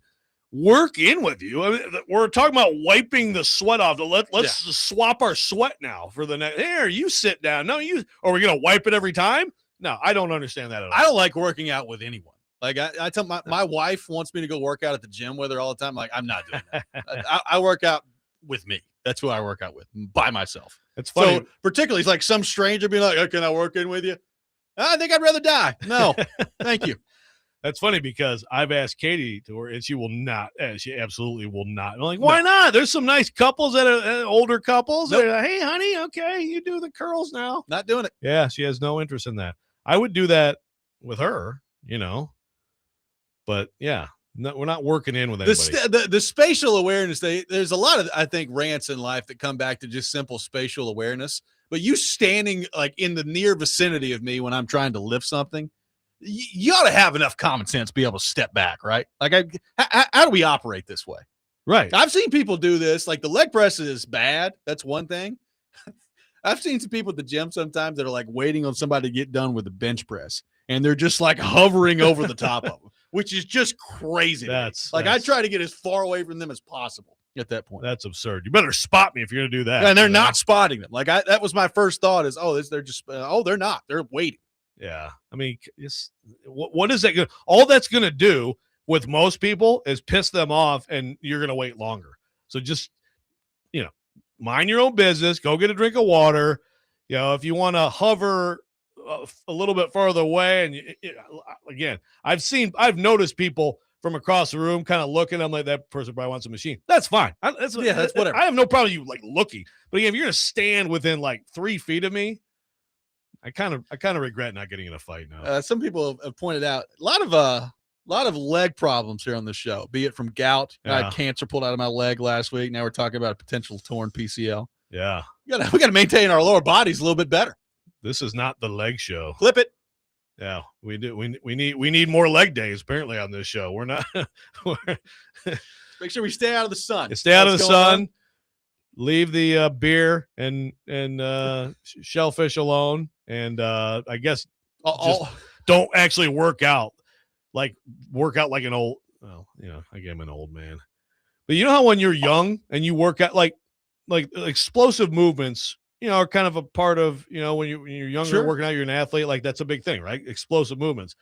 What I do sometimes with reps is I'll do like the really deliberate ones, but then I'll try to do like a really like a hard one, like an explosive one. I think that I tore my PCL doing that because I'm an old man and all the ligaments and everything are like weak, and and this is what you need to understand your age. You just need to do like really just old man stuff. Yeah, we did a little bowling yesterday. Took the fam, went bowling. It was rainy. Get the kids out for a little bit. Did okay, but one of those, on the form. Oh yeah, feel a little in the hamstring tweak. Yeah, in the hamstring, a little hamstring tweak just on the follow through. Sure. So you got to stretch. I'm down. No limp or anything, but I was like, oh, might have tweaked it on that one a little bit. Yeah, And be careful. That's a sign, man. Ooh, put a little gel in there. Oh, Just stay away from people when they're working out. That's our message today. That is. Yeah, we can all agree on that, right? 615-737-1025, our phone number, 615-737-1025. Corey Curtis from News 2 will be with us coming up next. Robby and Rexrode, 1025 The Game.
Final hour, Robby and Rexrode, 102.5 The Game. Robby Stanley, Joe Rexrode, Ian Safar here with you on this Monday morning. We head to our phone line, driven by WilsonCountyHyundai.com, and welcoming our friend Corey Curtis from News 2, brought to you by Tennessee Men's Clinic. Corey joins us every Monday morning at 8 o'clock. Mr. Curtis, good morning. How are you? I'm a delight, sir. How are you? Doing outstanding today. Appreciate you taking time to being with us. Corey, let me tell you, we got a lot of thoughts about this Titans rebrand / logo / jersey change that's going on here. We have people that really, really like it. We have some other people that absolutely hate the logo change. Do you have a strong opinion on it one way or the other? What do you make of the redesign that is apparently coming for the Tennessee Titans here in 2026? Well, number one, you're allowed to not like it, and you're allowed to like it. I've seen some people not like it, and people like, oh, well, you just don't like change. And it's like, for me, for one, I'm not against change. I don't really like it.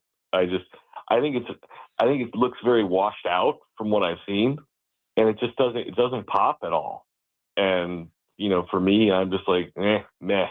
I've seen the white uniform, mock up, and it looks nice. I did like it. I think that all looked good. I just not in love with the logo. But you know what? It doesn't matter. You know what matters? Winning games. That's true. That's what matters. The Green Bay Packers have had hideous uniforms for as long as they've been around. That's so as long as they win, it doesn't matter. They can wear hideous green and gold all day long. So disrespectful. Good point. Did you like the previous logo, Corey? It was okay. I didn't love it. I didn't hate it. I saw other mock-ups, the last 5 years that people do, where they make up their own that I like better. Like there was one with like a sword that had the oil derrick kind of in the handle that I thought was pretty cool, where it combined the others. But as I say, I'm not. It's not that I was in love with the Fireball. I just don't like this one. But again, I know a lot of people do, and that's great. And is that right? No, yeah. Yeah. Okay. Good. I mean, I don't know. I haven't really been. I mean, I'm actually pleasantly surprised if a lot of people like it. I've seen a lot of people that dig it. Yeah. Okay. Yeah. From what I've seen on Twitter, there's a lot of people who love it and just think it's great. And I'm happy for them. I don't want to say it's not that important to me. I mean, how Fernando used to always say it's better to look good than feel good. So, looking good is important. Part of the Dallas Cowboys mystique is they've got the best uniform in football. And, they always do. And they always look good. Whether they are good or not, they always look good. So, they're searching, and we'll see if this is truly the answer or not. And like I always say, maybe I'm just wrong. I've been wrong before. I do want to ask you about this. We have not gotten to this yet in the show, but this has been coming now for a while. The NFL won their grievance over the weekend against the NFLPA, which is banning the publishing of these player report cards that we've grown accustomed to seeing every year. Jeffrey Simmons talked about that earlier this year, kind of later in the season for the Titans. What do you make of that? And like the NFL, in my opinion, being like as soft as they are here, talking about how the player report cards are disparaging clubs and individuals. It's like, come on, this is what you guys are worried about? It sounds like a bunch of thin-skinned billionaires is what it sounds like to me. I mean, look, if you don't want to be called out for being cheap or for not caring enough or whatever, then don't be. Then don't be. I mean, listen, I understand these guys make millions of dollars. I do. But if you want people to truly want to play for your club, it's a different world than we live in, guys. If we have a Keurig machine and some donuts in the morning, it's a great day. All right. That's a great day at work. But that's not life in the NFL. It's just not. These guys expect to be pampered. And by the way, their performance at the very, very, very highest level is your business. and you need to treat them that way. And if you don't treat them that way, someone else will, and they will remember it. So, it won't get published now, and they won't be publicly shamed quite so much, but players talk. Oh, yeah. Agents talk. They're all going to know that the Arizona Cardinals suck. All right. They're all going to know that Woody Johnson's crazy and running a clown show over there, whether it gets published or not. All right. But it does seem very petty and very soft-skinned to not, be able to look at, your warts and deal with them. We're in an entertainment industry, whether it's the players or the owners or the coaches or us. And we all have to be prepared for criticism. If you're not prepared for criticism, go work at McDonald's. Okay. You think you'll get criticism there? Hold on now. Well, no, but I mean, we're in the entertainment industry, and that's what I say. No matter what your role is, you're a part of that entertainment industry, and that's why I always say get in line. You're never going to make everyone happy, but for me, if I was a manager or an owner, and I found out, hey, the team is really unhappy. Really unhappy with the way we're treating their families, or really unhappy with the locker room setup. That would be valuable information to me to say, okay, hey, what's going on? What do we need to do to make this better? Because, by the way, they've got the money to deal with it. There's no question about that. No, I totally agree. It's incredibly soft and weak. And to me, the clear embarrassing. It is embarrassing. And the clear answer here is like this. A media outlet can do this, right? Like you can send out a survey. Yeah. Or even just even fan out, across locker rooms and you can get enough people to sign up to do it, and it's people who have access to players, and then there you go. Here's it's an obvious ESPN next step. ESPN could reach out to the NFLPA and say, "Hey, please submit this survey to your players, and we're gonna put a report together." Exactly. It just won't be posted by the NFLPA; it'll be posted by ESPN, by Joe Rexrode at the Athletic. Yep, fine. Yep. Or the Athletic. I may Slack this in a Slack channel right now. Let's get this going right now. Seriously, like these things, people care about this stuff. Players care about this stuff. People need to be held accountable. Certainly, the billionaires need to be held accountable, and they don't want to be held accountable. It's a joke. Well, it has in fact created change, has it not? Yes, that's what I was going to say. Like there have been plenty of these things. Change. It's a good thing. Yeah, like I don't understand. There have been plenty of these things that have come out, like where I don't know, like the locker room was bad, or like the family score was bad, and then the next year you see it jump from like an F to an A because you put some effort into it because an owner looked at it and said, "Well, I don't want that. Let's change that." Yeah, because it was pointed out to them. We all have things in our lives where we know that, hey, this isn't the best, but we may not know really truly how much it bothers some people because they're afraid to say. And I work with very few people. All right, I've just got a handful of people, but if they weren't happy with something, I'd like to know. Exactly. Like you don't want to lose out on like a free agent because there's some huge deficiency that you don't know about. Absolutely. Yeah. By the way, I know you're 6'7" and 360 pounds, but you're going to have to sit in coach with the kickers. Exactly. So Corey, we have begun begrudgingly our draft look ahead here. Okay. And, obviously, there's wide receivers that we've brought up a lot. There's, I think, edge rusher going to be quite an opportunity for the Titans where they sit here at number 4. So let's just say for sake of discussion that the Titans go through their evaluation process here and they land on a wide receiver, whether it's Carnell Tate or Tyson or whoever. Not an offensive tackle. And I'm with you there. It's a wide receiver and an edge rusher, and you've got players rated basically the same. Which way would you lean at that point if you're in charge, if you're making the decision? I think for me, like I have been like edge rusher. And then I read some people last week who were making the case for a wide receiver. And I started to to lean, I could go that way. And then I realized again, you probably won't drop off that much at wide receiver at 35, if that's what you really want to do.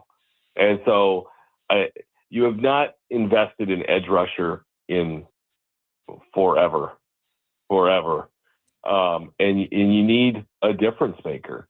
I mean, there are good quarterbacks that you have to beat. And the best way to beat them is to put them on the ground. I know we all love, the thought of Draymond Jones coming back. I do. He's my guy. I'd like, I'll like Jahad Ward and Jalen Harrell came on, but none of those guys are Khalil Mack. None of those guys are Nick Bosa or TJ Watt. I mean, none of those guys are that. And the Titans need to find somebody like that. They need a difference maker with Jeffrey Simmons, to get after the quarterback. And if that guy's available there, I just think they have to take him. All right, Corey, I do want to get your quick thoughts on this. We just talked about it, but this Jerome Tang, Kansas State, firing him for cause for not saying very nice things about his players at a press conference. I assume you've seen this. I've read some of it, yes. Your thoughts? My thoughts? I'm glad to find out that you know about it, though. Yes. My number one thought is this. If you win games, you can say what you want. But when you stink, you can't give people a reason to fire you. I mean, look at James Franklin. He won a ton of games at Penn State. And the moment he started to lose games, they're like, get out. Yeah, but they paid him because he has a contract. They didn't try to come up with some fake reason to not pay his money. That's what this is. Well, this is a fake reason. So, I mean, look, how many times have people tried to come up with fake reasons to not pay people? They usually do. Hey, look, for Penn State, paying him is not an issue. For Kansas State, I think it's different. I don't think they quite have I don't think they quite have the booster bankroll that Penn State does. Probably not. Okay. Well, then don't sign guys contracts like that. Then I mean. Yeah. Well, no. Look, I agree with you. I mean, it's my whole reason why I want to see players get paid is because coaches get ridiculous contracts and can do whatever they want. And if they can do whatever they want, the players should be able to do whatever they want. But yeah, I mean, look, I would say you can be a jerk, but if you're going to be a jerk, you better win games. That's all there is to it. Because if you're not, then no one's going to have your back, and you set yourself up. And so, and it's look, there's tough love, and then there's just being a jerk, and there's a fine line between the two. You can give your players tough love if they know you love them, if you know you care about them. But guys don't want to be disrespected, and that's always an issue. Corey Curtis, every Monday morning at 8:00 with us here on the program, presented by Tennessee Men's Clinic. Corey, thank you, sir, as always. We'll talk to you next week. And make sure you never disrespect Barry Sanders on this station again. Thank you. I am not disrespecting Barry. You took that. You know what you said? You said, I'm going to change your name to Joe Fanboy. Yes. We were a Joe Fanboy because you were ridiculous. I was he was good, but it's a negative run. I'm just saying. He was amazing. And then I said, but he was on such a bad team that he took more negative yards than anybody in NFL history because he was always having to change direction 8 yards behind the line of scrimmage. Oh, we aired your passive aggressiveness. We played it for the people. Terrible. And I'm like, I did point out his team was terrible. They've been terrible forever. That's what makes the last few years so shocking. It's true. It's true. It almost got Rexrode back in the fold. I mean, he did get him to the playoffs 5 times and got to the NFC Championship game. It's true. That's how good he was. Well, yes. I mean, did they peak out at 9 or 10 wins? Well, they went 12-4 in 91 and got to the NFC Championship game, but they couldn't get past Mark Rippon. Who can? Yeah. Every 60 years, you get to that 12-win marker. There you go. Exactly. Yeah, I'm all for ripping the Lions, but you're give me a break. I wasn't ripping Barry Sanders. Barry Sanders was an electric player. You know what you are? You're an NFL owner. You're soft. Yeah. All right. You're one of the Fords. Joe rips Michael Jordan on a daily basis, so I think it's fair. Yeah. I know, and he loves Isaiah Thomas. Yeah, he does. He sure does. I think Jordan Not was even great. good enough to be on the Olympics. Yeah, there we go. There Yeah. we go. Woo! All right. That's true. He was good enough to be 3-1 against Jordan in playoffs. There we go. But hey, That's fine. right. How many rings does he have? Do you have 6? No, he didn't play against crappy teams in the 90s in the finals. Oh, yeah, okay. All right. Corey, thank you, sir. All right, later. Corey Curtis, every Monday morning at 8 o'clock. We'll react to what Corey had to say coming up next. Robby and Rexrode, 102.5 The Game.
Robby and Rexrode, presented by Green Ventures Landscaping. For homes and businesses that want to stand out, not blend in, visit greenventureslandscaping.com. Appreciate Corey Curtis for being with us in the last segment, taking your thoughts at 615-737-1025,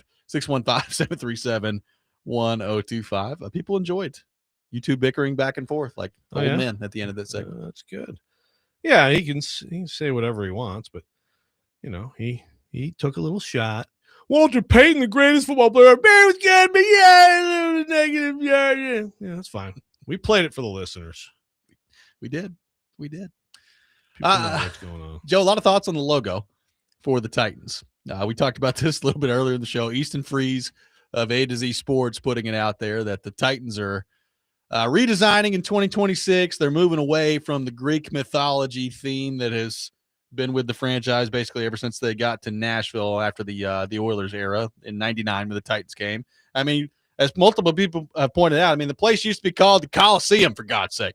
Adelphia Coliseum. Yeah. So we were all over the Greek mythology stuff, and apparently that's going by the wayside. Easton Freeze says, quote, the brand overhaul centers around an even stronger embrace of the Titans blue, primary color than before, reminiscent of the Love You Blue Oilers era. The new uniforms will reflect this, and that they're going to be leaning harder into red accents. Helmet color change is coming too, which I am all for. Get away from the navy blue helmets.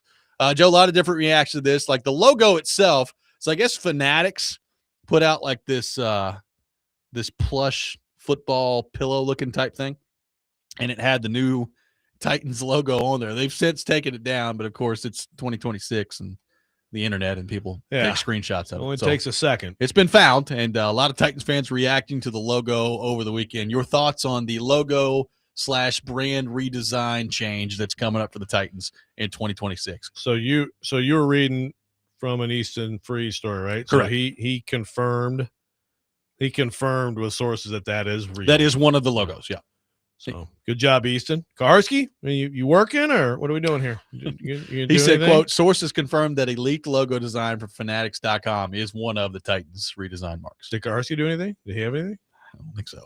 Wow. He does have a post about it. Does he? Okay. Yeah. Says Titans new logo has actually been hiding in plain sight for years. Okay. Is the headline. Oh, is that what happens when Easton kicks your ass on a story? You're like, oh, it's actually been hiding in plain sight. Has Tic Tac Titans weighed in on this yet? Yeah. Actually, are we sure Tic Tac Titans didn't break this story? I'd like to. I want to make the sure. Record show I brought it up that time. It wasn't Joe. I usually try to save references to Tic Tac Titans for Wednesdays, but it worked out pretty well right there. Okay, so first down. That's got to happen. So we have this confirmed this is real, and I would like to hear from them on that whole thing. How, like Wesley Clarksville said, people mad about the Greek mythology getting away from it. He said it's not a Titans god, it's a Nissan Titan. LOL. Yeah, there you go. It's true. But no, we got the Parthenon, the Athens of the South. You got the sword. You got a lot of the Titans. Again, I had a Clash of the Titans lunchbox, as I said earlier in the show. Big fan of Perseus, and and very, very scary Medusa, turn you to stone. Yeah. Anybody who hasn't seen that movie, you got like the owl with like the mechanical owl and like the claymation fighting. But it is interesting to, I guess, get rid of. Is that the idea? Is that are they officially saying like that's just we're called the Titans, but that just all that stuff doesn't matter anymore?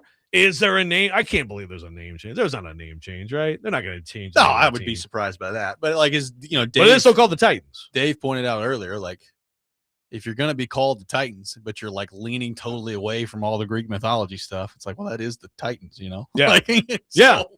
That part is interesting. I don't know. Yeah, exactly.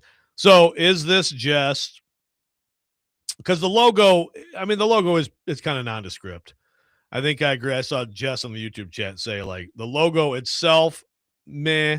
On like if you put it on a helmet, it looks better. That happens sometimes, and yeah, I mean I can see that, but I just is it just really about going to the most aesthetically pleasing uniforms you can have, which are frankly the uniforms that this franchise wore before they moved here. Yeah, like the color change I'm excited about. I've said it before. I think the uniforms itself, like the Titans have been wearing since they rebranded in 2018, are awful. Like I think they are among the worst in the league. They're that bad. So I am all for changing up the uniforms and leaning into more of the Oilers color scheme. I'm all for. And I think, frankly, most of the Titans fan base is all for it. Now, it doesn't mean that you have to, adopt a bunch of Houston Oiler history here because, frankly, people here just don't want to care about that stuff. Like, how many people here are really like, Earl Campbell, loved watching them back then. Like, I just don't think that it resonates all that much. There are some fans. There are some fans. Yeah, there are some. We've heard from with some. them. Yeah. But I think by and large, like the people who live here who have grown up with the Titans, they don't really care about the Oilers part of franchise history. But I mean, objectively speaking, like leaning into more of that color scheme. It looks good. It looks good. It looks good. You know, leaning a little bit more into the red than I think the Titans have been willing to do since they've been here, I think is a good idea. And look, we'll wait to see what the actual uniforms look like. Like there's been a bunch of mock-ups that people have done over the weekend, like, you know, Photoshop and stuff. And there are some possibilities I think that look good. But I'm excited about the uniform change part of it. I'm not really in love with the logo. I don't hate it either. Like the logo to me is not really that big of a deal either way. But the color scheme change, I am excited about. I'm all for it. Cameron on the text line driven by WilsonCountyHunter.com says clinging too hard to the mythology led to the worst jersey font in the history of sports with the last update. That's true. I still can't believe that font made it through multiple levels of approval, the new one. I've never spoken to a single person who liked it, but Corey just told us that a lot of people do. I don't know. Some people must. The font on the last jerseys is truly atrocious. Like the it's sword, awful. the sword thing. Well, just like the way the numbers are, it's just awful. And the names, The names, it's yeah. just- It does it's have a little bit bad. of the sword accents in some of It's the names bad. and the numbers. Yeah. Yeah. So are they not going to do like the sword on the field before games now? I don't think so. Is that right? I mean, if you're leaning away from mythology, I don't know. I mean, when the guy like, Yeah, the 12th Titan or Yeah, whatever. right. You know, he Yeah. brings up some celebrity. He brings like Mookie Betts out there and stuff. It's kind of Yeah. cool. I know. That's out. Is the Sparta chant going? well, That new would be fine. stadium, Yeah. no grass, right? Yeah, you can't stab a turf out there, can you? Well, they didn't have grass. Well, I this guess they year. have fake. Yeah, Yeah. they're still stabbing it. Yeah, Yeah. you still stab it. You can still stab a field. Clip it. 615-737-1025. Our phone number. A lot of thoughts on the logo rebrand for the Titans. We'll continue that discussion coming up next. Robby and Rexrode, 1025 The Game.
Robby and Rexrode, 1025 The Game. Taking your thoughts on our phone and text lines driven by WilsonCountyHyundai.com, 615-737-1025.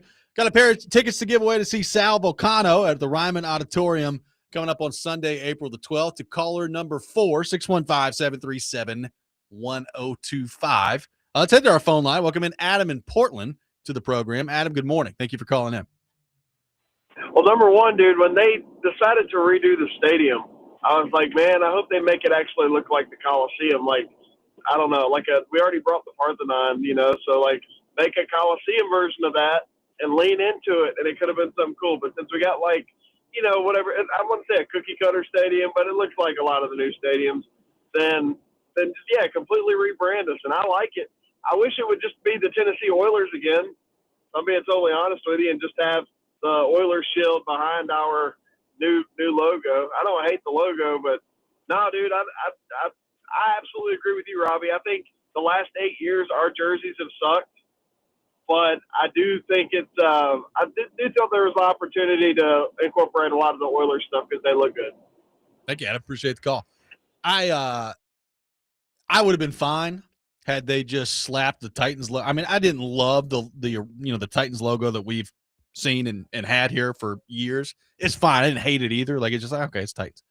I would have been fine if they'd have just kept the logo and leaned into the Oilers jerseys a little bit more and just done it that way. I don't know that you necessarily needed to rebrand the logo part of it.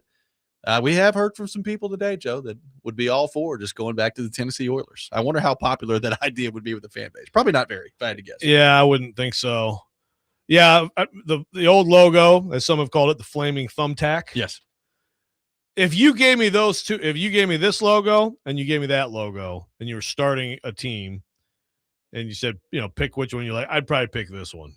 But I don't, because I think the flaming thumbtack is kind of weird. But I kind of grew fond of it after a while. Yeah, well, that's the thing.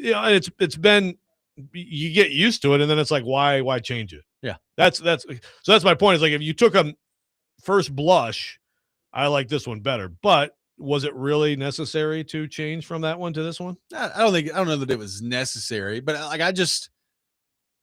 where is all of it coming from? I guess would be the question. Like, Amy Adams Strunk clearly has to give the go ahead for this stuff. So it's like, okay, why are you wanting to lean away from the Greek mythology part of it? Are you trying? We've had people ask today, and I don't think it's the answer, but like, are you leading up to changing the name at some point? I doubt it. Like, to me, it wouldn't make a whole lot of sense to change the Titans after they've been here for 30 years. But I guess, I don't know. I can't guarantee that that's not part of the thought process. Yeah, that would be, to me, wild and kind of goofy. And it would kind of like you put that in tandem with everything else we've seen. It's like, I would think like, this is a very unstable franchise. Yeah. Kristen Dixon says, I'm so upset with the logo change because it decreases the odds of the team being sold. Yeah, well, I think I've seen more negativity. Paul was making this podcast this point on his podcast, I think, over the weekend, about if you're the Titans, you want to get this stuff out now, because when you start to get up the new stadium, are you going to have a quick turnover with like new branding versus old branding? Yeah. How quickly can you get that stuff up? Like, if you're just going to start putting out the new stuff, let's just make it new, even though it's not going to be for the new stadium debut necessarily. No, that makes sense. I think that makes perfect sense. Is like, go ahead and get it going, and that way, by the time you open the stadium, you got all this stuff in there. If this were to be, this time next year, right? How quickly could you change over before the stadium opens in, a couple of weeks? Yeah.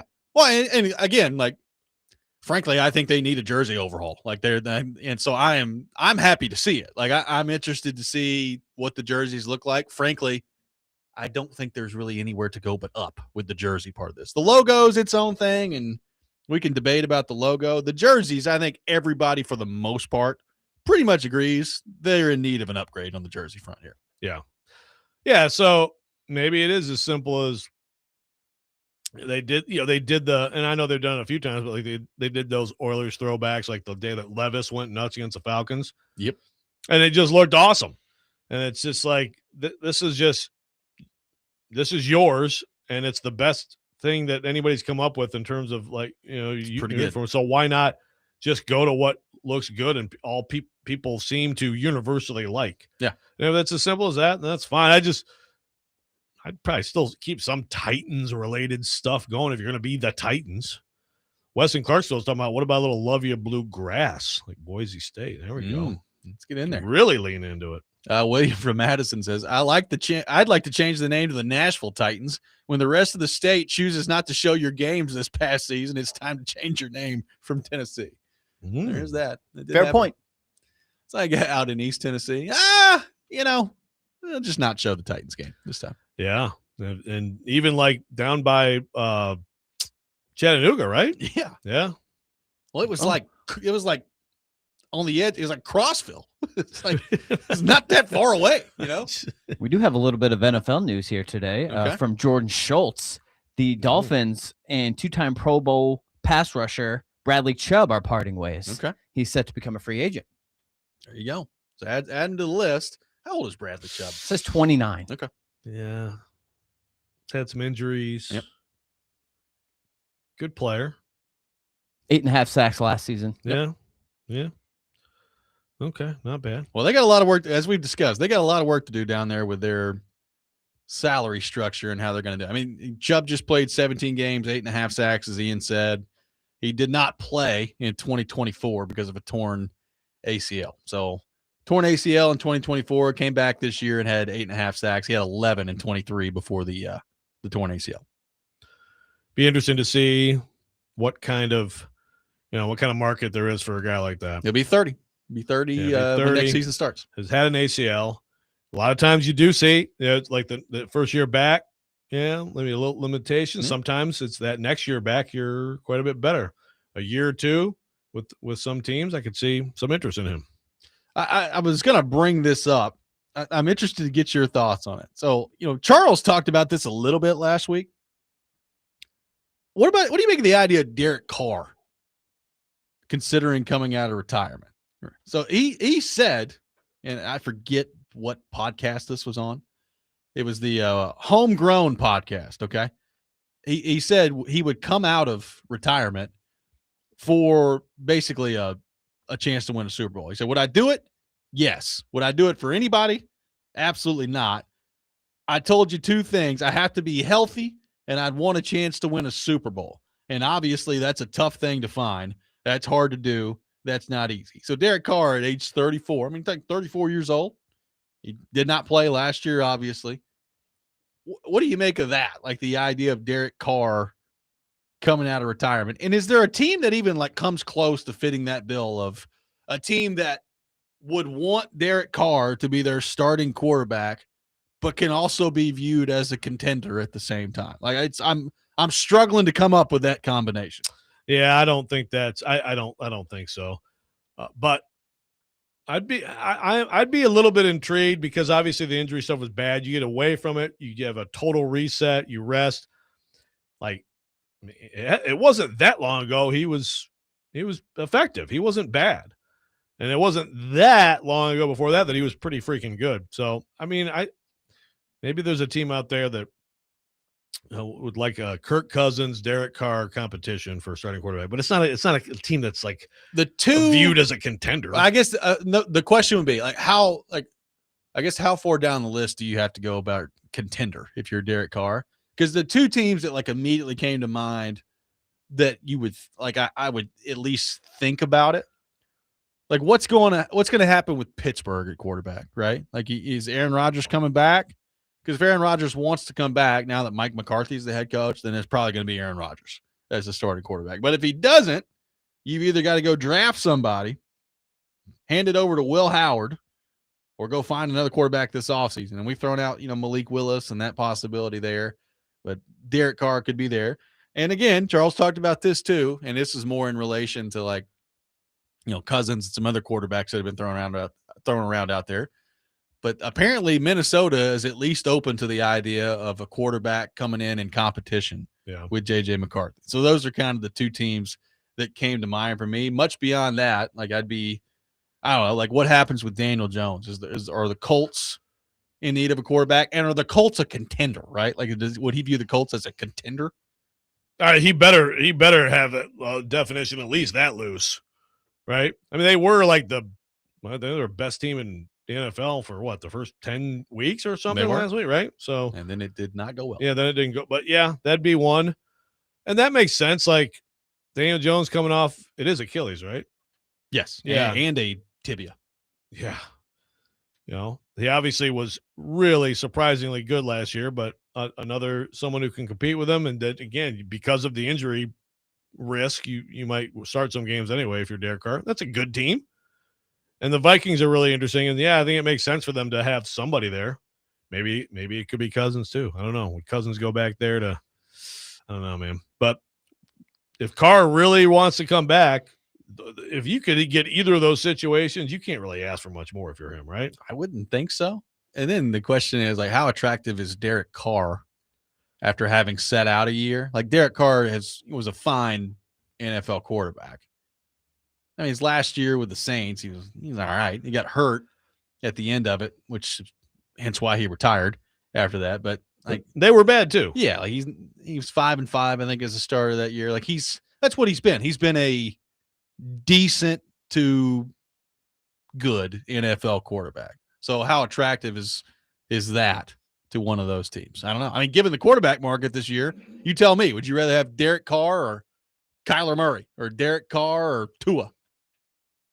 I'd probably rank those Kyler, Derek, Tua.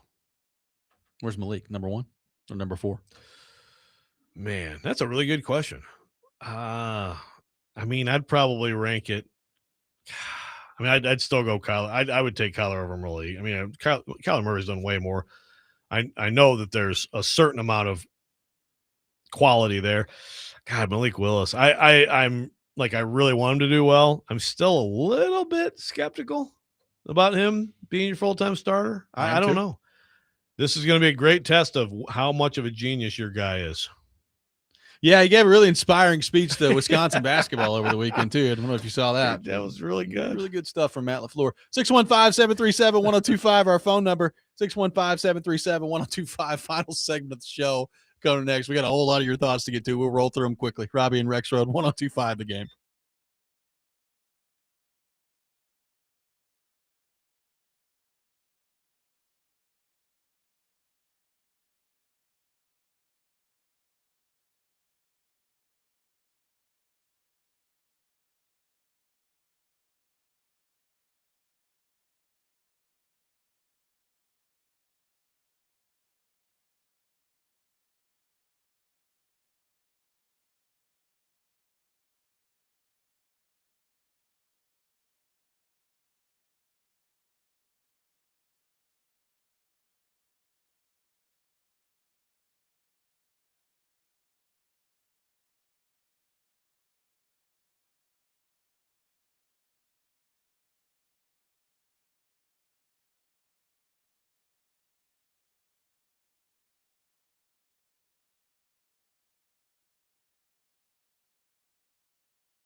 Preds fans, Smashville Live, presented by Gary Force Acura, returning Wednesday night at 6 o'clock on 102.5 The Game, live from Brewhouse South in Cool Springs. The special guest this week is General Manager Barry Trotz. That's this Wednesday night at Brewhouse South in Cool Springs, and only on 102.5 The Game. We are live from our Busy Bee Plumbing, Heating, and Air Conditioning Game Nashville studios, home of the $99 yearly Beehive membership, where the buzz is always about great service. A lot of your thoughts to roll through. We will do that now.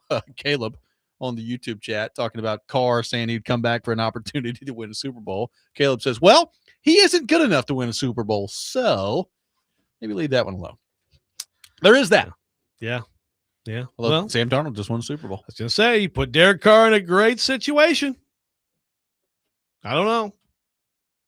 I would say He's not really been in one of those in his career. Yeah. With the Raiders or the Saints. Derek Carr was right there for MVP.